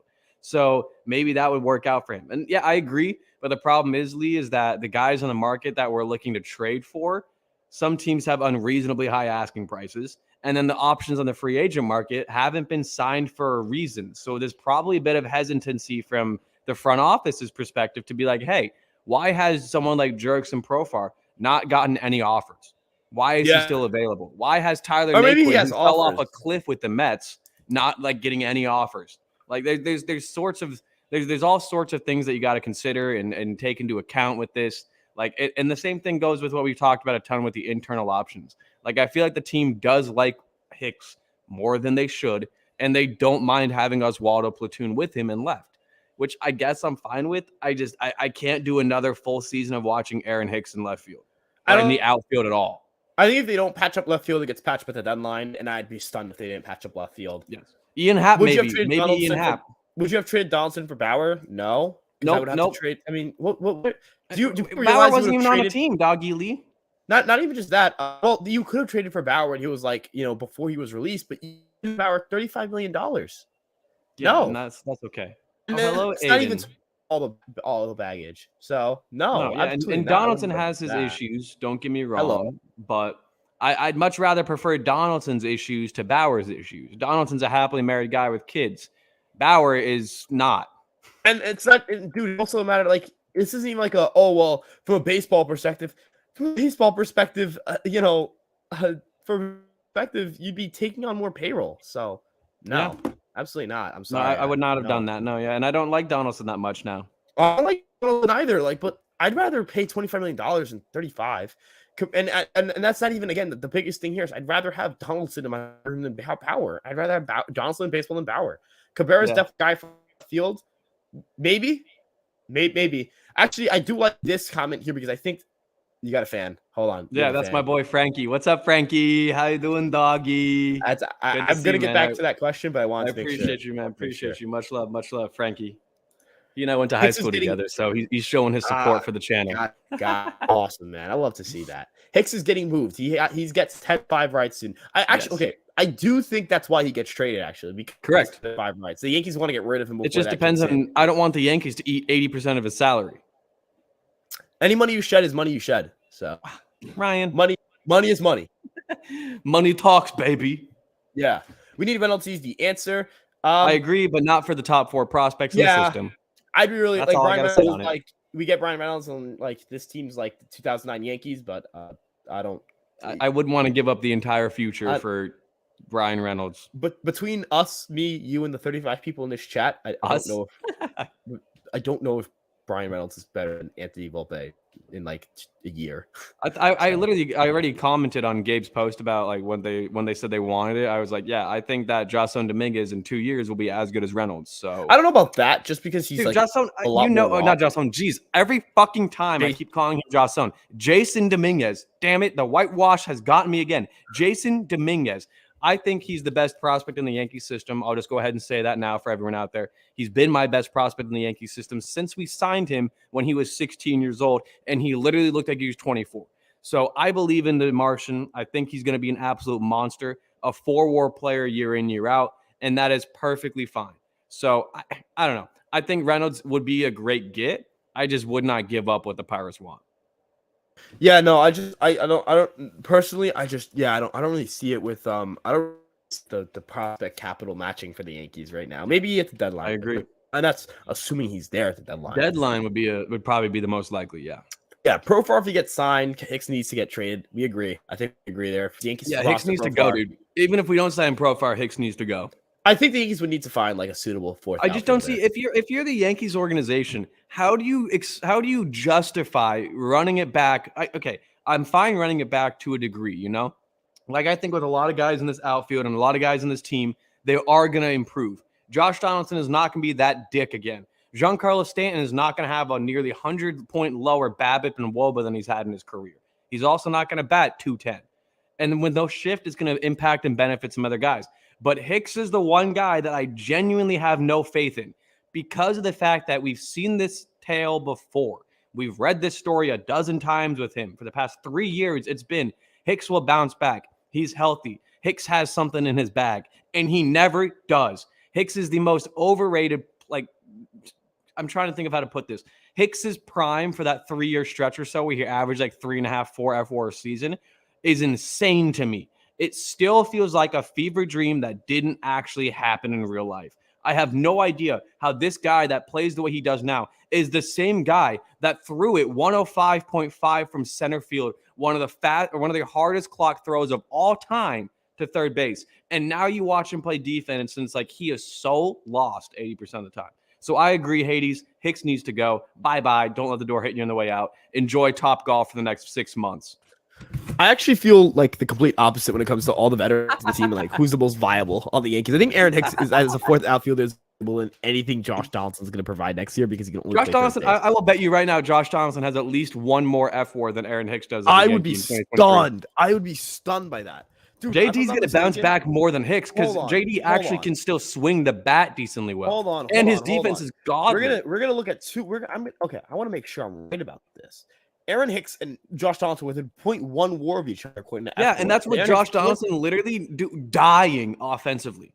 But with Aaron Hicks playing way fewer games, and I want to clarify this: way fewer games. Aaron Hicks still saw 110 games. Aaron Hicks and Josh Donaldson were within 7 WRC plus points of each other. One more valuable defensive position. That's the only reason they were like that. And you know this is because Aaron Hicks still walked 13% of the time. That's the only thing that gives him value. That's it. It's not going to change. I know, but what I worry about is that his offense is going to get even worse. Why would it get worse? He's going to get better. Ryan, you love your projections, and I love them too. But in what world would you ever look at what Aaron Hicks did and say, "Oh yeah, he's going to be better"? He's just getting worse and worse and worse. And I would say no shift could potentially. Yeah, he was shifted against 92% of the time, which is obviously maybe that could. But that's not going to change the fact that he can't elevate the baseball anymore, and he has no power anymore, and his wrist is fucked. Fixing your launch angle is a lot fixing your wing path is a lot easier than fighting father time. Yeah, and that's what Aaron Hicks is going to do. Aaron Hicks is going to miraculously turn it around. You're right, Ryan. I mean, his max exit velocity and hard hit rates and he actually hit fewer ground balls than he did in 2020. I know, but max exit velocity is a little bit higher. Okay, barrel rate's just a little bit less. It's small. It's a lot of small marginal things that Aaron Hicks can certainly fix. I'm not saying Aaron Hicks is going to be good next year. I'm not even saying he's going to be serviceable next year, but as a fourth outfielder, the Yankees don't have a fourth outfielder.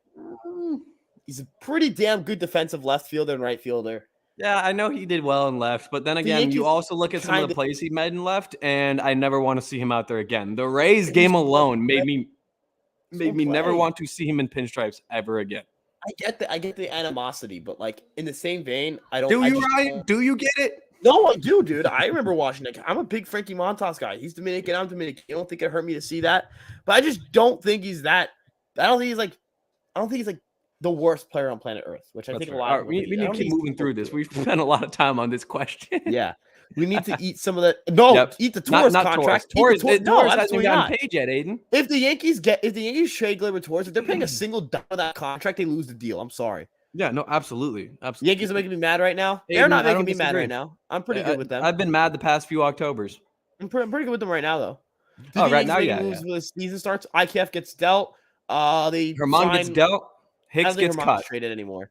Hicks maybe gets traded. I think it's IKF and a left fielder. I still think they don't like Herman enough to keep him in the bullpen or use him as the 5.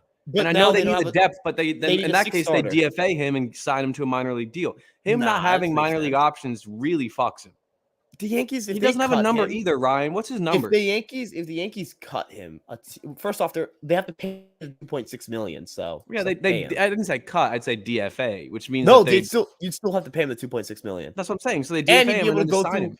And I no, don't but know. he'd be able to go through waivers first. So, like, let's say like the Arizona Diamondbacks, for example. Hopefully would be they able to pick him up. Take him off our hands. But you'd have to pay him to do that. So Fine. you'd be paying. I don't That's care. not fine. You I just don't want non-tender. domestic Domingo anywhere I near don't this like team anymore, Herman Ryan. either, but the Yankees aren't going to do that. I'm not.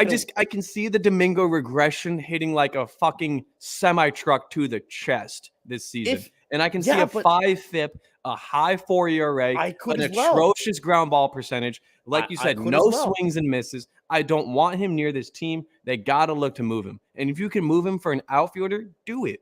Now, but with the Montas injury, I can't sit here and expect to trade one of their starting pitchers. Yeah, I'd rather have Davy Garcia than Domingo Germán. I don't think I would. Davy Garcia can't pitch. Davy Garcia pitched well. Fried. His arms. He don't know how long he's going to be able to Didn't he last. literally bounce back last season with AAA and pitch well? Stunk. He had to get moved to the bullpen. What? He can't. His command is really bad. You can't start him. Oh yeah, he was dick. My bad. His command is terrible. You can't start him. God, he was bad. It's one of those situations where I don't like Germán, but out of necessity, you need to keep the guy. I was a believer in Germán, dude. I mean, not Germán, Davey. After 2019, especially, I was like, too. Davey could be something special. He could be. He's a reliever. He could be like you. He could be a little short king. Hey man. He's an inch taller than you, Ryan. How does that make you feel? You're flattering me right now, so I'm just gonna agree. Moving on. Omar Minaya and Brian Sabian can help. Yeah, I agree. They should help. They are helping right now. The dream would be to trade off Donaldson. Every Yankees fan thinks this way, Hades. Everyone believes that again, but every team has their flaws. Every team has their dead weight. The Mets have Darian Ruff. Hey, Ruff, respect Darian Ruff's projected. I know you like him. The Mets also held on to Robinson Cano for a while just so they could get Edwin Diaz. They did cut him. That's what I'm saying. But I'm saying every team has had their flaws. They held on to James McCann for like 3 years when he was ass. So like you know that teams are gonna just at some point say enough is enough, and I don't think the Yankees have reached that point with any of these three guys yet. Yeah, I agree. Reynolds is not worth it. I agree. Brian Sabian knows Reynolds. I don't think that's make the Pirates want to trade him. Is that a true rumor that he's his father-in-law? Because I looked into that, and that seems very false. I've never heard that. Dude, when there was like the rumors about it and stuff, and we got Sabian, I saw like 3 or 4 comments on, I think it was Hoax or maybe it was Curry's post when they posted the initial news, that he's his father-in-law. And I looked into it, and I see none of that. But maybe they are related somehow, or maybe they're good family friends. Either way, that doesn't change the actual baseball side of it, where it's like you could be best friends with someone in real life, and that doesn't mean that you're going to get him for a discount because you're homies. Yeah, no, the Pirates don't care about that. So no, the Pirates are also, but the Pirates. This is the other thing. This is the reason I think Reynolds gets dealt, if not to us, someone else. They offered him 6 for $75 as an extension. They offered him a lower AAV than Andrew Benintendi got for 1 year's worth of good baseball. They're trading, but I don't think 6 WAR in 2021. I mean, you're offering him $10 million a year, $12 million a year. What a bunch of idiots! Pittsburgh. I know you guys did really well by bringing back Kutch, and I think that was awesome that he's coming back to hopefully finish his career where it started. But y'all fucking suck as a front office. It's ownership, I think. But yeah. Maybe they trade us Reynolds for like a bag of chips. At the end of the day, we love to take advantage of the Pirates. Maybe. Thoughts on Frankie missing the first half of the month? It's the first month, but it sucks. Yeah, it's unfortunate. It may be longer. It's just that's the thing that I hate about it. We talked about it a lot, Aiden. If you want to go back later and watch the episode, and you can hear a lot more of our thoughts on Frankie. I just don't want to keep diving into Frankie Montas because it's like it hurts me to talk about it. It's a depressing situation, man. It's not fun. I feel like Mario over here, like I'm fucking dead on the inside. Really fantastic conversation. Thank you, dude. Thank you, Anad. Much appreciated, my friend. At the beginning of 2022, if they told you to get 15 home runs, 65 RBIs plus that defense from third base, would you take it? Yeah, because if it was Gio Urshela, I'd take it. But it wasn't Gio Urshela. I'd like to know the WRC plus, their base running value. I mean, OPS at least. Again, like home runs and RBIs. Like he could have played 80 games. Sure. If you gave me 50 games, like if you play 60 games, you hit 15 home runs. It's probably pretty good. That's what Gary Sanchez did, right? He like played like 60 games, like 20 he dongs. Like 20 home runs, dude. It was crazy. He finished a runner-up for Rookie of the Year behind Michael Fulmer. Yeah. And he only played like 2 months of baseball. Like ultimately, dude, I don't think I just don't think. I love Garrett. I miss prime Garrett, dude. Yeah, ultimately, you mentioned a great point where it's like, this is from Urshela, sure, but it was from your the guy making $25 million. So yeah, and the guy we traded anticipating for his baseball savant page to carry over to this season and for him to hit 25, 30 home runs. Yeah, walk 13, 14% of the time and not watch pitches down the middle and then laugh his ass back to the dugout in the fucking ALCS. Gio would never. Sometimes taking a step back is how we move forward. If our left field options are a bit lower than average, but it means we get to keep Dominguez and he comes up mid-season or late season, he's our left fielder. I agree. If the Yankees, in the sense of like, I'd rather the Yankees walk away from this with a stacked farm than walk away with this making a trade they didn't want to make. That's how I see it. So, Ryan, you hit the nail on the head right there, my guy. Yeah. Hicks needs to needs GPS to. Damn, that's fucked. Hicks needs a lot more than GPS to help his abilities. Hicks needs what we call adamantium injected in his bones. So that way he can or vibranium injected in his bones. So that way he can just go out there and be Superman and just lean into pitches and take all of them and just and shrug it off. That's what we need Hicks to do. Take more hits by pitches, become Brandon Nimmo. Just lean into everything. Crowd the box. Remember, guys, don't ask their man their salary, don't ask women their age, and don't ask Brandon Nimmo who he voted for in 2018. Moving on. Let's go. 2016. Bold prediction. Jason Dominguez is going to crush through the minors and get promoted this upcoming season. I hope you're right. I agree. I don't know how quickly they're trying to move him around. I don't think it's 2023. Yeah, I think 2024 we see Dominguez I think in 2024 we're having a very similar conversation that we are about Volpe right now. Absolutely. Where he could be stealing the job and he could take it. That's what I think we see next year. But unfortunately, I think they're still going to be like, hey, you're only 19. You've only realistically had a season and a half full of worth of professional baseball with the organization. Because mind you, 2020 was lost entirely for all minor leaguers.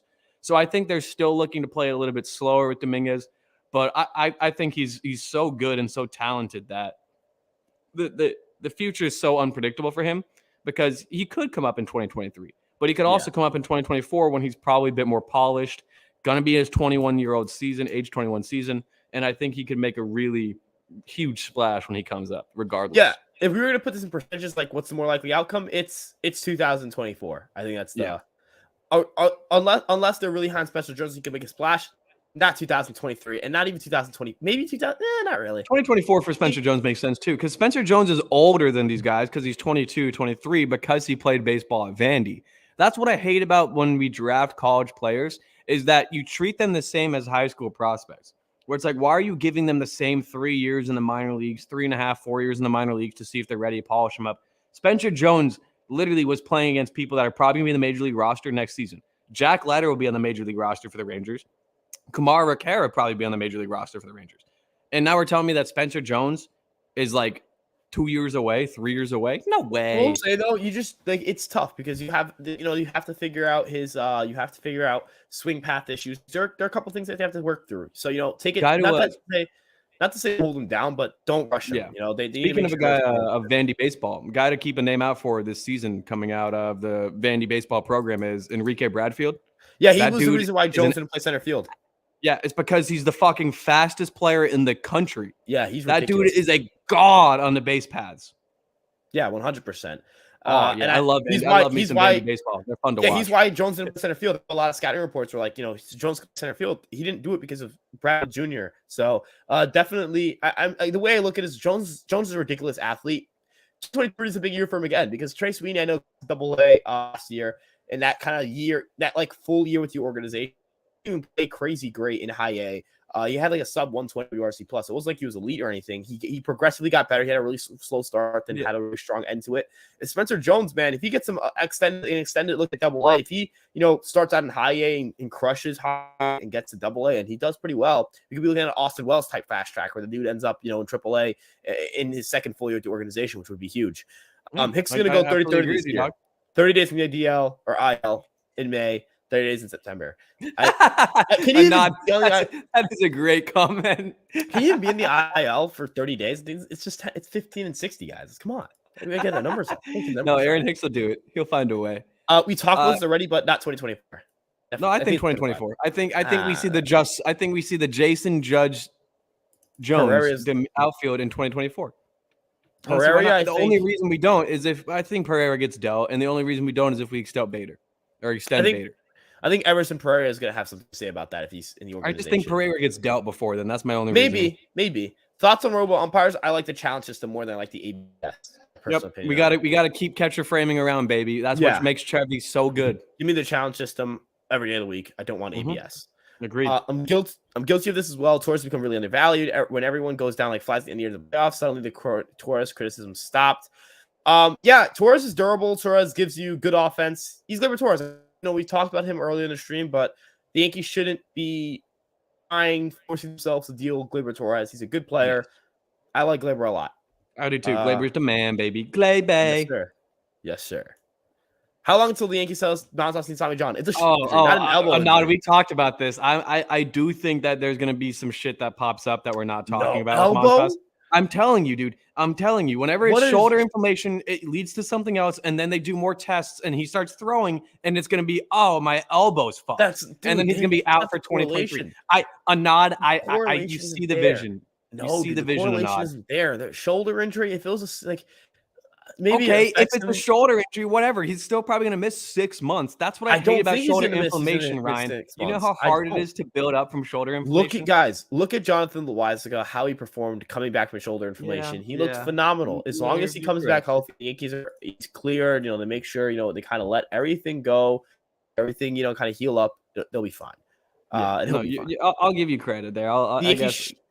Should they? Yes. Would they? No. No, they're not. The Dodgers are going to blow. The Dodgers are ready to load up $500 million. There's a reason the Dodgers didn't give Trey Turner a contract. There's a reason the Dodgers didn't do anything this offseason.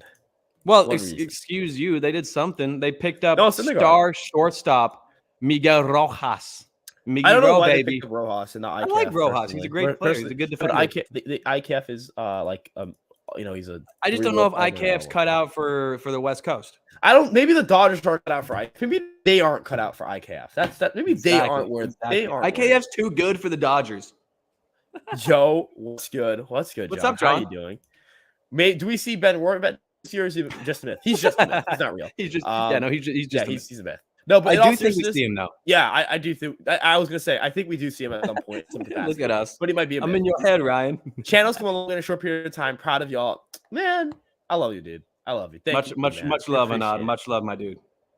Benny biceps. Yes, I have no biceps, but Benny biceps. Yeah, you put a watermelon between Benny bicep, and he can crush it like that. He's like Schwarzenegger. I wonder how much he'll crush in Chicago. Maybe not. There's no Wart vet, only Zool. I don't know the reference. I don't get the reference. Only Zool. I wish you'd get this reference. I don't get it. I feel bad not getting the reference. It's from Ghostbusters. There's no Dana, only Zool. That's okay. Great. Anad, you have been on one tonight, my dude. The 30-30 comment, this one, giving us love. Appreciate you, Anad. You may get MVP for the chat tonight. Oh, dude, man. There's no Roy Fett, only Zool. Unlocked a memory. Challenge system, I agree. Challenge system. I think they need to tune up the challenge system. Make it better. Yeah. Last year, the challenge system, they challenged. ABS or challenge system. Oh, got you. Yeah, challenge system's the way. Yeah. But I just think they need to tune it up a bit. Last year, we had way too many people that have challenge, and then they just wouldn't do anything about it. Or they wouldn't let you challenge certain instances.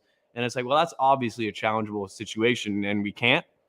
Like, what is this? And then half the time they just got it wrong, and they didn't even look at it. Either way, baseball is benefiting more from having the challenge system. I think. Did they institute it last year, or was it the year before? I think this year was the first year we saw it in the Arizona Fall League. I'm not sure. I love it, dude. I like. Yeah, I like the idea of it. Alex Reyes, okay, Alex Reyes is interesting because he's got elite stuff. He's coming off injury. He throws a lot of pitches, and I don't think that's a good thing for him. I don't think someone with bad command should be throwing 5 or 6 pitches. I'm going to pull up his StatCast right now. I'm sorry that you guys have to hear my keyboard. Again, I don't know why I got a gamer keyboard when I record, but don't ask me. Don't ask me why I make poor life choice decisions. That's why she's not around. Anyways, whoa, I got dark very quick. Whoa, no, Ryan. But any girl would be lucky to have you by their side. But I do think, you look at this, the fastball slider combination, the change was pretty good. The curveball struggles. He struggles with his, maybe he figures out which fastball is best for him, the 4-seamer or the sinker. The slider is elite. The slider is really good. Maybe he should be a primary slider guy. I would like the Yankees to take a flyer on Reyes. I think that'd be and I actually 100% agree with you on this one. Rare occurrence, Ryan. I think Reyes would really benefit from being slider heavy and throwing that fastball less, because the reason he's getting injured so frequently is because he throws 101, 99, and he throws all of his body into that. When you watch him pitch, it's very similar to with Montas on his shoulder. He kind of leans in when he throws and then puts all of his weight down and throws. So it kind of fucks with your shoulder and arm long term, which is why I'm not super high on Reyes. but I still remember when he was called up and he was Himothy. He's better than Jordan Hicks, I can tell you that much. I know he shortened up his delivery in terms of like That's the true. shortened arm action. That should have helped. That was supposed to help him prevent injury. Unfortunately, this year he didn't pitch due to injury. But again, the slider is really good, and that slider being really good, the stuff is elite. The command's bad. There's no doubt about it. But I think shortening that pitch mix and kind of going, hey, let's be a sinker, slider, changeup guy, even, or just let's like focus on certain pitches, try to be really good at certain things and not overextend ourselves. I think that could work for him, but we'll have to wait and see there. Yeah. I would prefer Chafin of the two to answer your question, though. But I do think Reyes is an interesting pitcher. Agreed. And he's also quite young still. Isn't he like 27, 28? He's still? 28. Yeah. Gotcha. Challenge rule should be pitcher, batter, or catcher. That's it. That's how it works. So only the pitcher, batter, or catcher can call it. Coaches can't, and they can do so without the coach's permission. So, yeah. I like the challenge rule a lot. Yeah, I agree. I like the challenge rule, so I want that to be the thing. Should the Yankees go off Michael Wacha? We did a deep dive on Michael Wacha already. I like Wacha. Ryan's not a huge fan. He doesn't have the greatest stuff. Yeah, and I don't think he translates to a bullpen role. Yeah, I still think Wacha's looking for a multi-year deal, and I don't know if any team's going to give it to him. So if come early February we get some discouraging news on Montas's injury progress, then sure, I'd say give Wacha a 1-year deal. But that's literally if he doesn't have anyone else wanting him. I love Wacha. But my problem with Wacha is the same problem with a lot of pitchers in today's game, where they have so many innings on their arm that I just worry about them long term. And Wacha had a renaissance year, but I don't know. I love Wacha Flocka flamethrower. I'm not a believer in him right now. And Ryan, I will give you credit for that. You hit the nail on the head with your analysis earlier. I think he'd be like a league average starter, but I don't know if he translates to a bullpen role well just because of the stuff. So I would rather yeah. Well, he'd be our 5 if we got Wacha. He'd be our 5. Because Walker is undoubtedly better than Herman. You cannot tell me otherwise. Ryan. I think he's like slightly better. There's no way Domingo Herman is better than Michael Wacha. They're all like the mid. They all have mid stuff, and they don't get. Yeah, but at least Domingo, at least Wacha doesn't beat his significant other. He's a worse person than Wacha, but like. Ryan, that accounts for something. That's got to account for something. I'm talking like just. I'm thinking about just like projecting for 2023. Like they're all the no whiff, like shoulder issue guys who don't get like a bunch of ground balls. Like they're all the same in my brain. Like they're didn't all Wacha throw like 160 innings last year? 132. He got injured. Oh God. Well, okay. Yeah. In that case, maybe we don't. Herman actually has injury issues. I don't think people realize this. Herman has been injured like every single year. Yeah, it's because Herman only throws breaking stuff, so it fucks his shoulder slot. Yeah. What are we doing with Florial? Is he going to move on picture? I hope he's moved. I think it's a very quiet is the definition of a quadruple A player. I think it's very like Chance Adams when he was released. Like it was like it's going to be a very quiet departure. It's going to be like random. No one's really going to care. Remember we could have gotten Garrett Cole for Chance? I think we would have ruined Garrett Cole with Pepperidge Farms members. I think we would have ruined Cole with Larry Rothschild, which I think is the only saving grace here. Dude, it's crazy that Larry's actually doing decently well with the Padres. He got fired from the Padres. He got fired. When? A while last year. Oh, no wonder the Padres pitching is good. Larry's gone. My bad. That shows how little I know about baseball. They fired him in 2021. That shows how little I know about ball. I have no ball knowledge. Excuse me. Ramel Tapia, Profar, not even Profar. Ramel Tapia, fucking ass. He's literally worse than Tilapia, the fish. Yeah, no, I don't like Tapia. I don't think he's good. And you don't like tilapia either, Ryan. I don't like fish. So that's what I'm saying. That's why I thought that was a perfect. I don't eat fish or pasta. So tilapia, the tapia the tilapia. Yeah, I don't like the fish, and I don't like the player. So, what do you think about Jones, Dominguez, and Judge outfield? I think it's like talked about these guys, but it's the SpongeBob gif where Squidward is laying on the ground when they're in like the Chrome world. Future. That's what that is. That's what I think of that, Garrett. It's the goal line package. That outfit would be massive. The jumbo set. Dude, those guys they got a fullback. The buffs in that running back. They got the fullback, the running back, and Jason. Or the fridge. They have they have Judge and Jones to block. That's one of them could be a tight end, the other one could be a lineman. That would be that could be the greatest outfield we've seen in a long time. The defense would also be pretty good, I think. So it'd be elite, dude. Jones in left, Dominguez in center, Judge in right. And the power, man. I want it. Dope. I want it. Give it to me. If they do a challenge, just the graphics and clapping and all, it'd be freaking awesome. I don't watch tennis, so I wouldn't get this. I'm sorry. I'm not a huge tennis guy either, but it would be awesome. I agree. I did play everything.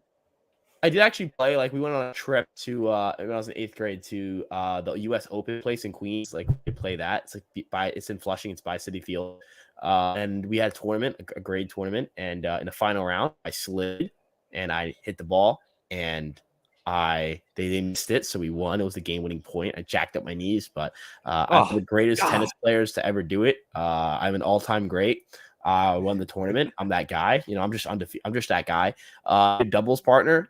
I'll bust out. I still got to drop a couple pounds. I've been bulking a little, been trying to add a little more muscle, but of course, hitting the gym a little bit here and no there. offense to anyone in this chat. I still kill on one. Like I'd blow you out the water. I'd be backhand, front hand. I'd drop back.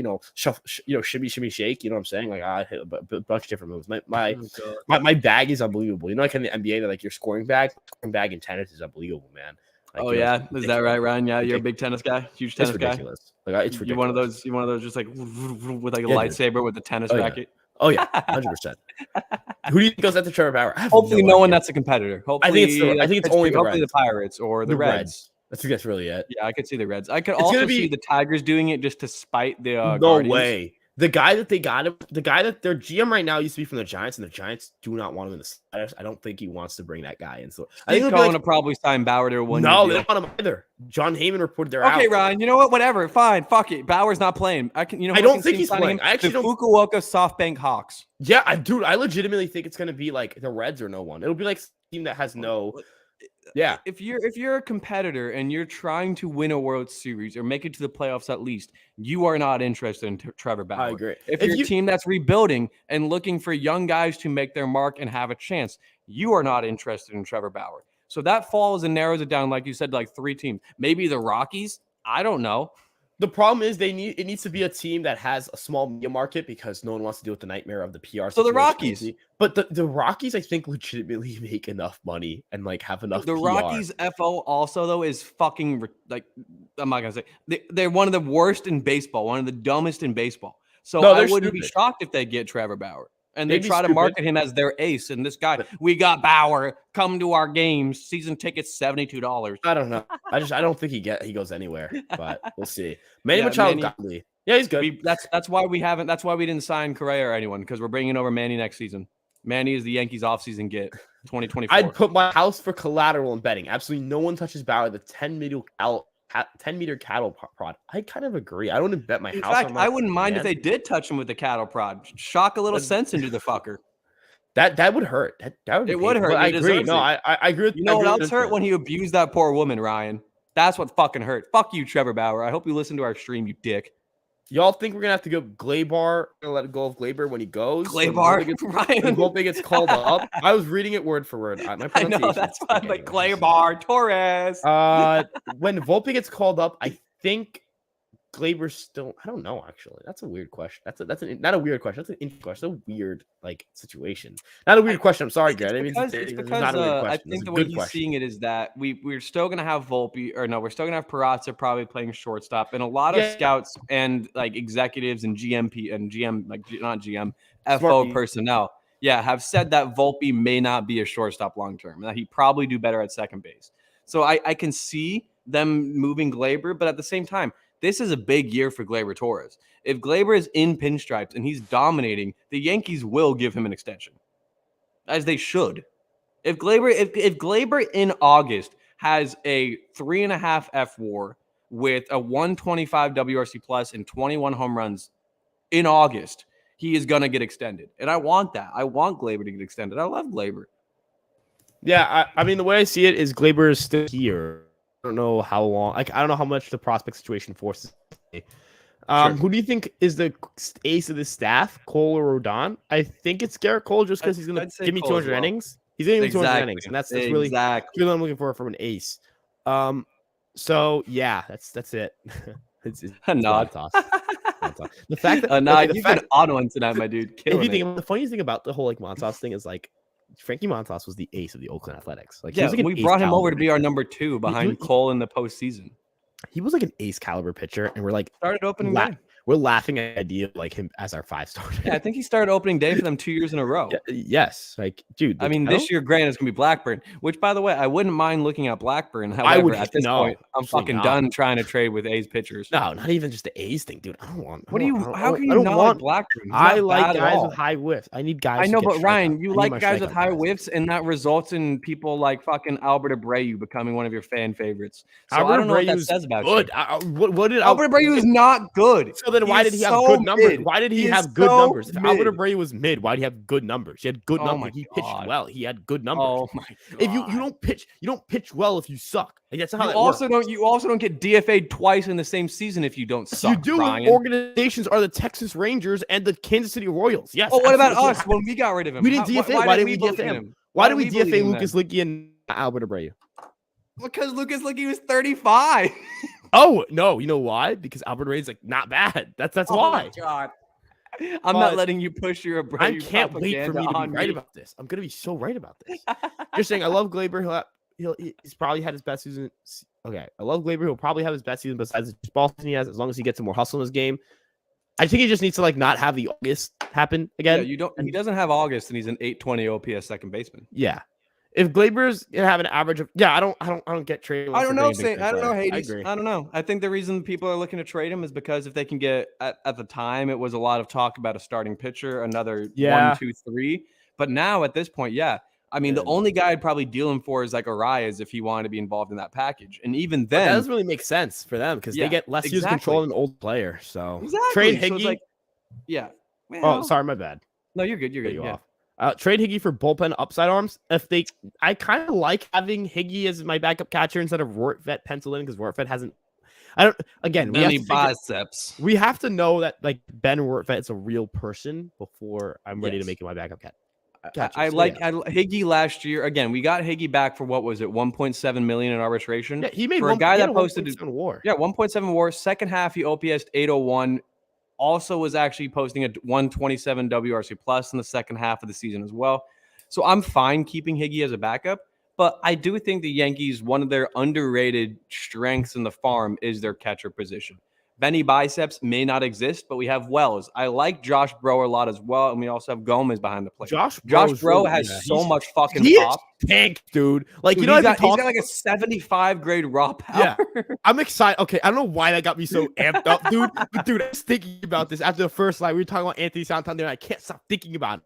He just drops freaking tanks, dude. Like, do you know how cool it is to have a team that just drops tanks? Like, it's like he's certainly not. He reminds me of Zunino. Like, you know what I mean? Dude, imagine if we had Mike freaking Zunino. Could you imagine Austin Wells, like, being a good catcher? You're leading off for the New York Yankees. Anthony Volpe drops tanks. Judge drops tanks. Rizzo drops tanks. Stanton drops tanks. Santander drops tanks. Gleyber Torres drops tanks. Peraza drops tanks. Bader drops tanks. Wells drops tanks. Like, just tanks everywhere, dude. That's what this. And we bring back Tyler Wade to drop tanks? No. Had to fit it in this episode. You know what? Get him on an hour and a half without mentioning Tyler Wade. Get him on creatine so he's big. He just starts dropping freaking tanks. Like, dude, I just want this team to hit so many freaking home runs next year. I know a lot of people don't like this, but dude, I want you to watch a baseball game. I want people to watch a postseason game and think to themselves, what were like the iciest moments of the postseason? Rhys Hoskins demolishing Spencer Strider's fastball. Yordan Alvarez sunning Robbie Ray. Yordan Alvarez sunning Jose Alvarado. That was icy. You know what wasn't icy? Sorry, this just isn't nearly as cool. I'm trying to think to myself. The freaking I'm forgetting. Wasn't Ryan? Like no. I'm trying to think right now. Got a piece. I gotta think for a second. Okay, dude. Does anyone remember? Oh, double Bryce Harper had. No, they're like, do you remember the time he did an opposite field home run off of Robert Suarez to send the Phillies to the World Series? That's what people remember. You know what I'm saying? Yeah. Like, no, I like Higgy. I think Higgy's a fine backup catcher. Higgy to tanks, but that's why I'm like, it's because we're talking about Josh Brewer and how he hits tanks. But the only reason I'd trade Higgy and the only reason I wasn't really initially a fan of bringing back Higgy was because I thought he was going to get double what he got in arbitration. I thought Higgy was going to be a $3.5 million player this season in terms of what he settled for. But for 1.7 million, you gotta at least let him try it out. The problem with Higgy is that he basically has 3 good weeks of baseball every season. But during those 3 weeks, he is one of the greatest players in the league. So if you can just capitalize on those and give him at bats during the 3 weeks. I mean, again, last season he went into opening day as their starting catcher because he was God in spring training. And then Trevi ended up taking the job from him, as he should. So I wouldn't mind moving Higgy. Just depends. I don't know if I'd do it for bullpen help because as Ryan and I have talked about a ton this episode or this live stream, we don't really need bullpen help. That's probably our biggest strength right now. How about just Higashioka for Emmanuel Classe? Yeah, that works. Anyways, yes. If Gleyber can just remember that right field exists the whole year, he's gonna get he's gonna get some MVP votes. I agree. Maybe? I mean, if Gleyber can have Gleyber is actually a pretty good all parts of the field hitter. I mean, honestly, like he hit a lot of home runs to right field. Consistency. That's all you're looking for. I love. Yeah, that's literally it. That's it. I like Gleyber. Gleyber does not have Gary Sanchez. It's not a disease. No, you've been on one, and then this is a no. miss. It's not a disease. It's just I don't know. Like, dude, I feel like people like I don't know. I don't think Gleyber's has a no. Gleyber gets shit on because of the fact that he has had a couple of plays in the past 3 years worth of playing with the Yankees. It's really one. There's been a couple. I'll even admit there's been a couple where I'm like, Gleyber, why aren't you busting your ass more on that? But then he's had far more plays where it's like this dude is putting his life on the line basically for this team. And he's had countless amazing plays at second base that back that up, where it's like this dude is diving, throwing his body at bags, going into the shallow outfield and making over-the-shoulder catches while sliding in a basket form. Like Gleyber Torres hustles, works hard.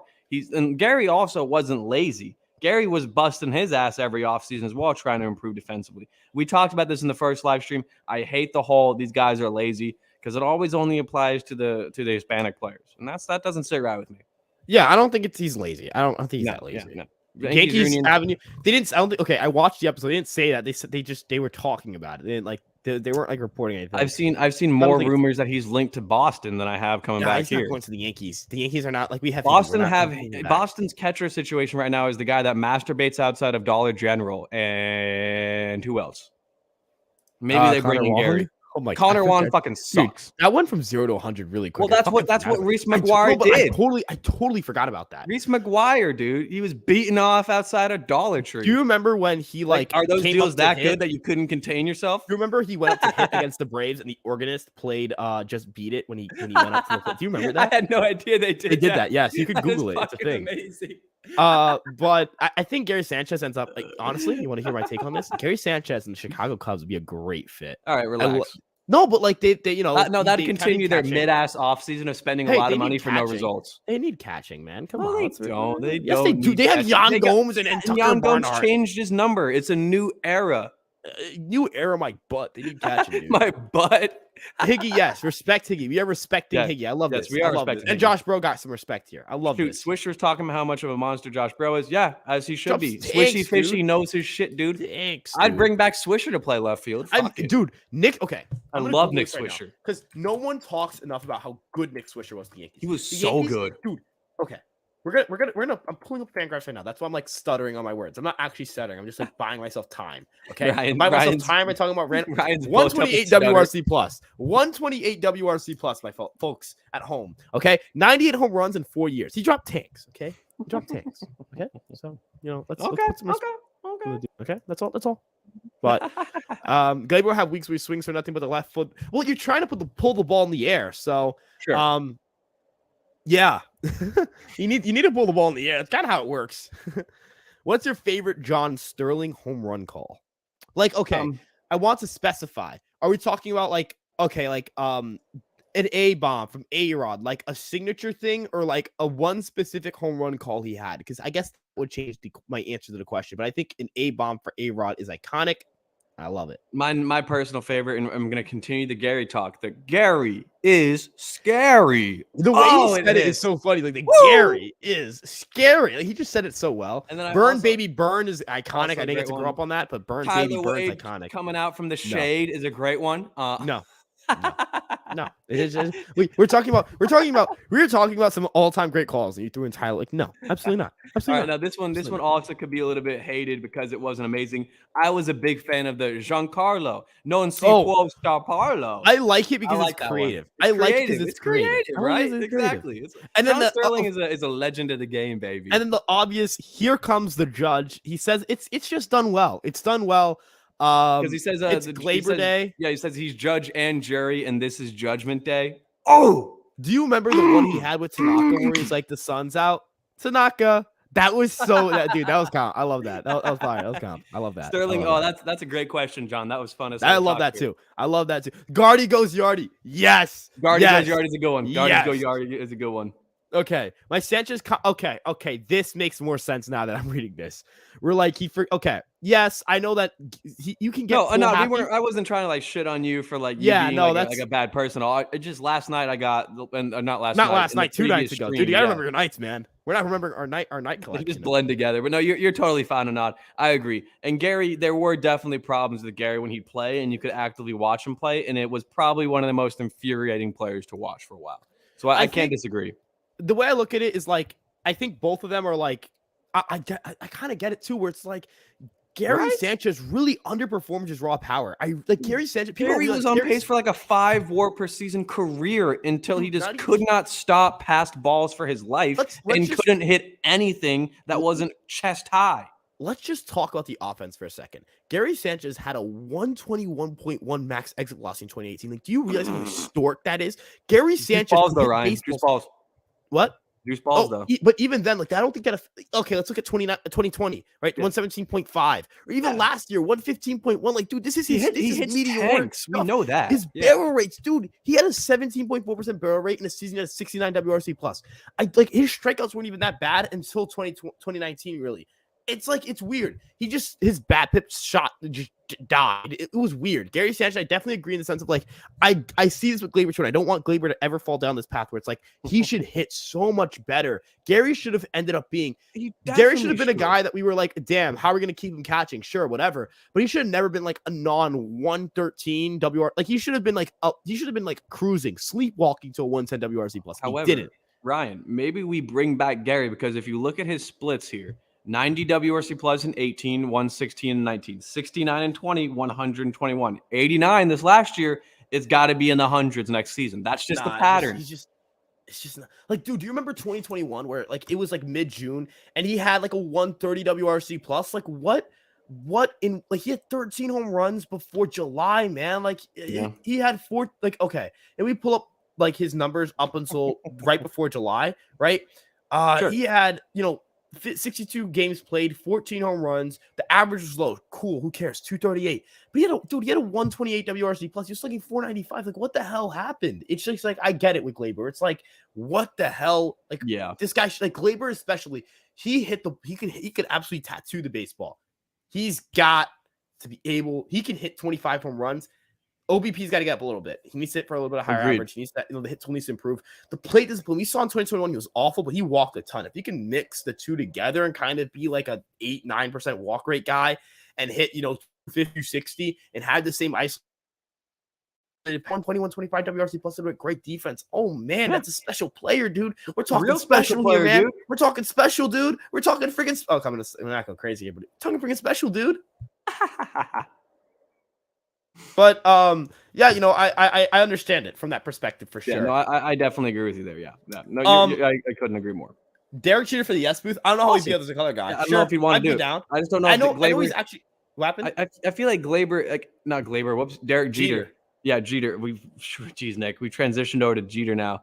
Like I feel like Jeter would. I don't know if he'd be down for it. Like, am I wrong in this? Didn't Jeter and like the Yankees organization have a bit of like a rough goodbye? Or am I mistaken on that? I think they got on better terms. Randy Levi not really like each other at all. They're on better terms now. I know for sure. I believe that the Post reported that he's a little more open to working with. As long as it's not Carlos Beltran, I don't care who it is in the yes booth. But I think I don't know how he works on the yes booth as a color guy, so I'd have to wait and see if I'd be really excited. Okay, Michael. Now Aaron Judge is really good because he hits the home runs, and the home runs lead to runs, and then just silence is like, no, he hits the ball hard, which means he's good. Like a good That's neighbor, Carlos Glaber Beltran. is there. Forgot I about like that. that. That's a I good like one that. That's a too. good one. That's a Yeah, great one. no, Anand, we were talking about, like, yeah, you keep just even like he just couldn't not be good. Like, it was so weird. It's like, how is he not good I as a still hitter? don't get how he's where he's at right now. Yeah. Garrett, yeah, it's the weirdest thing I've ever seen. And then he's a legit version of Jesus Mortar, but then shit happened. It was weird. It was just weird. Yeah. It was a weird No, you're decline. absolutely right. But we're crossing the 2-hour mark, so Yeah, I think it's a good we're point. getting to the point where we're gonna wrap up here at the end Yeah. in the next minute or two. Like final thoughts, and Yeah, appreciate send over your everyone final checking in again. questions. This is We'll awesome. love it. We Yeah, love for doing these sure. live streams. This is fun, dude. This is a lot of fun. No, for sure. We're putting up Aiden's question: how the Yankees pitch Judge this year, Nick? I think they're going to be like not as passive as they were when he was closing to 62, but Yeah. they're going to be careful with him. You know what I They mean? have to be. And it depends on how the Yankees line up as well with their overall 1 through 9. Like if Judge is batting 2, which he should, because if you bat second, that is the best spot in the lineup in theory. If the Yankees go out and get a true outright another outfielder to play leadoff, if they bring in Brian Reynolds, Judge will get a lot more pitches to hit than if they were to start someone like, say, Oswald Peraza. But at the same time, I don't think he's going to be Barry Bonds again this year, and I don't think they're going to be trying to avoid him hitting anything over the heart of the plate. I think Judge is going to regress a bit. I mean, how can you not when you post up literally the greatest season since Barry Bonds? You're going to have to regress a bit.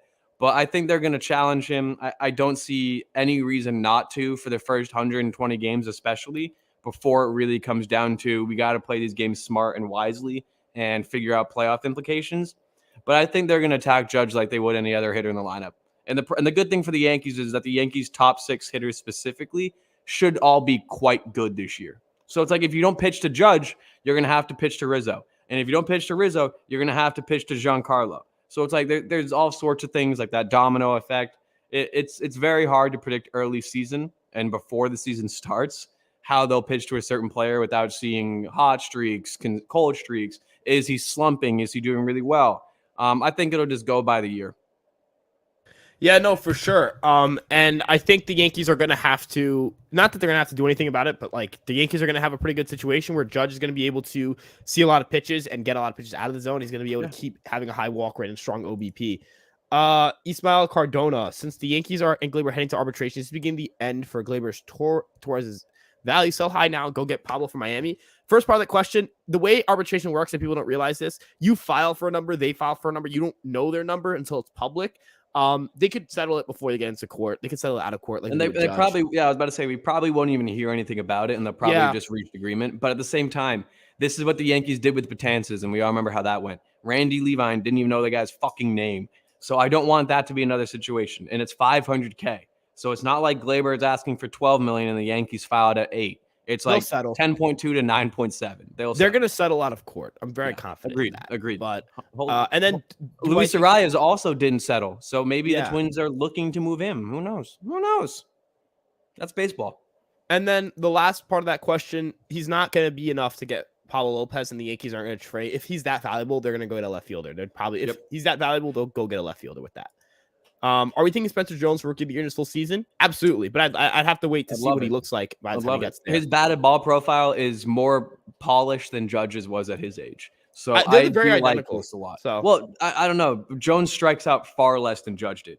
Actually, I looked at their senior year strike, not their minor league. I'm talking about I'm talking about like minor league. Yeah. It's too small of a sample for me to care too much. It's more so I just want to see him play at the minor leagues. He only played like 70 games in his 60 games, if even that. 70? I think it was like 40 games. He was drafted like mid-season. He got 25 games to minor league. Jesus Christ. And this guy is on Baseball Prospectus's list, higher ranked than Dominguez. Look, I love Spencer Jones, but that's ludicrous. I'm sorry.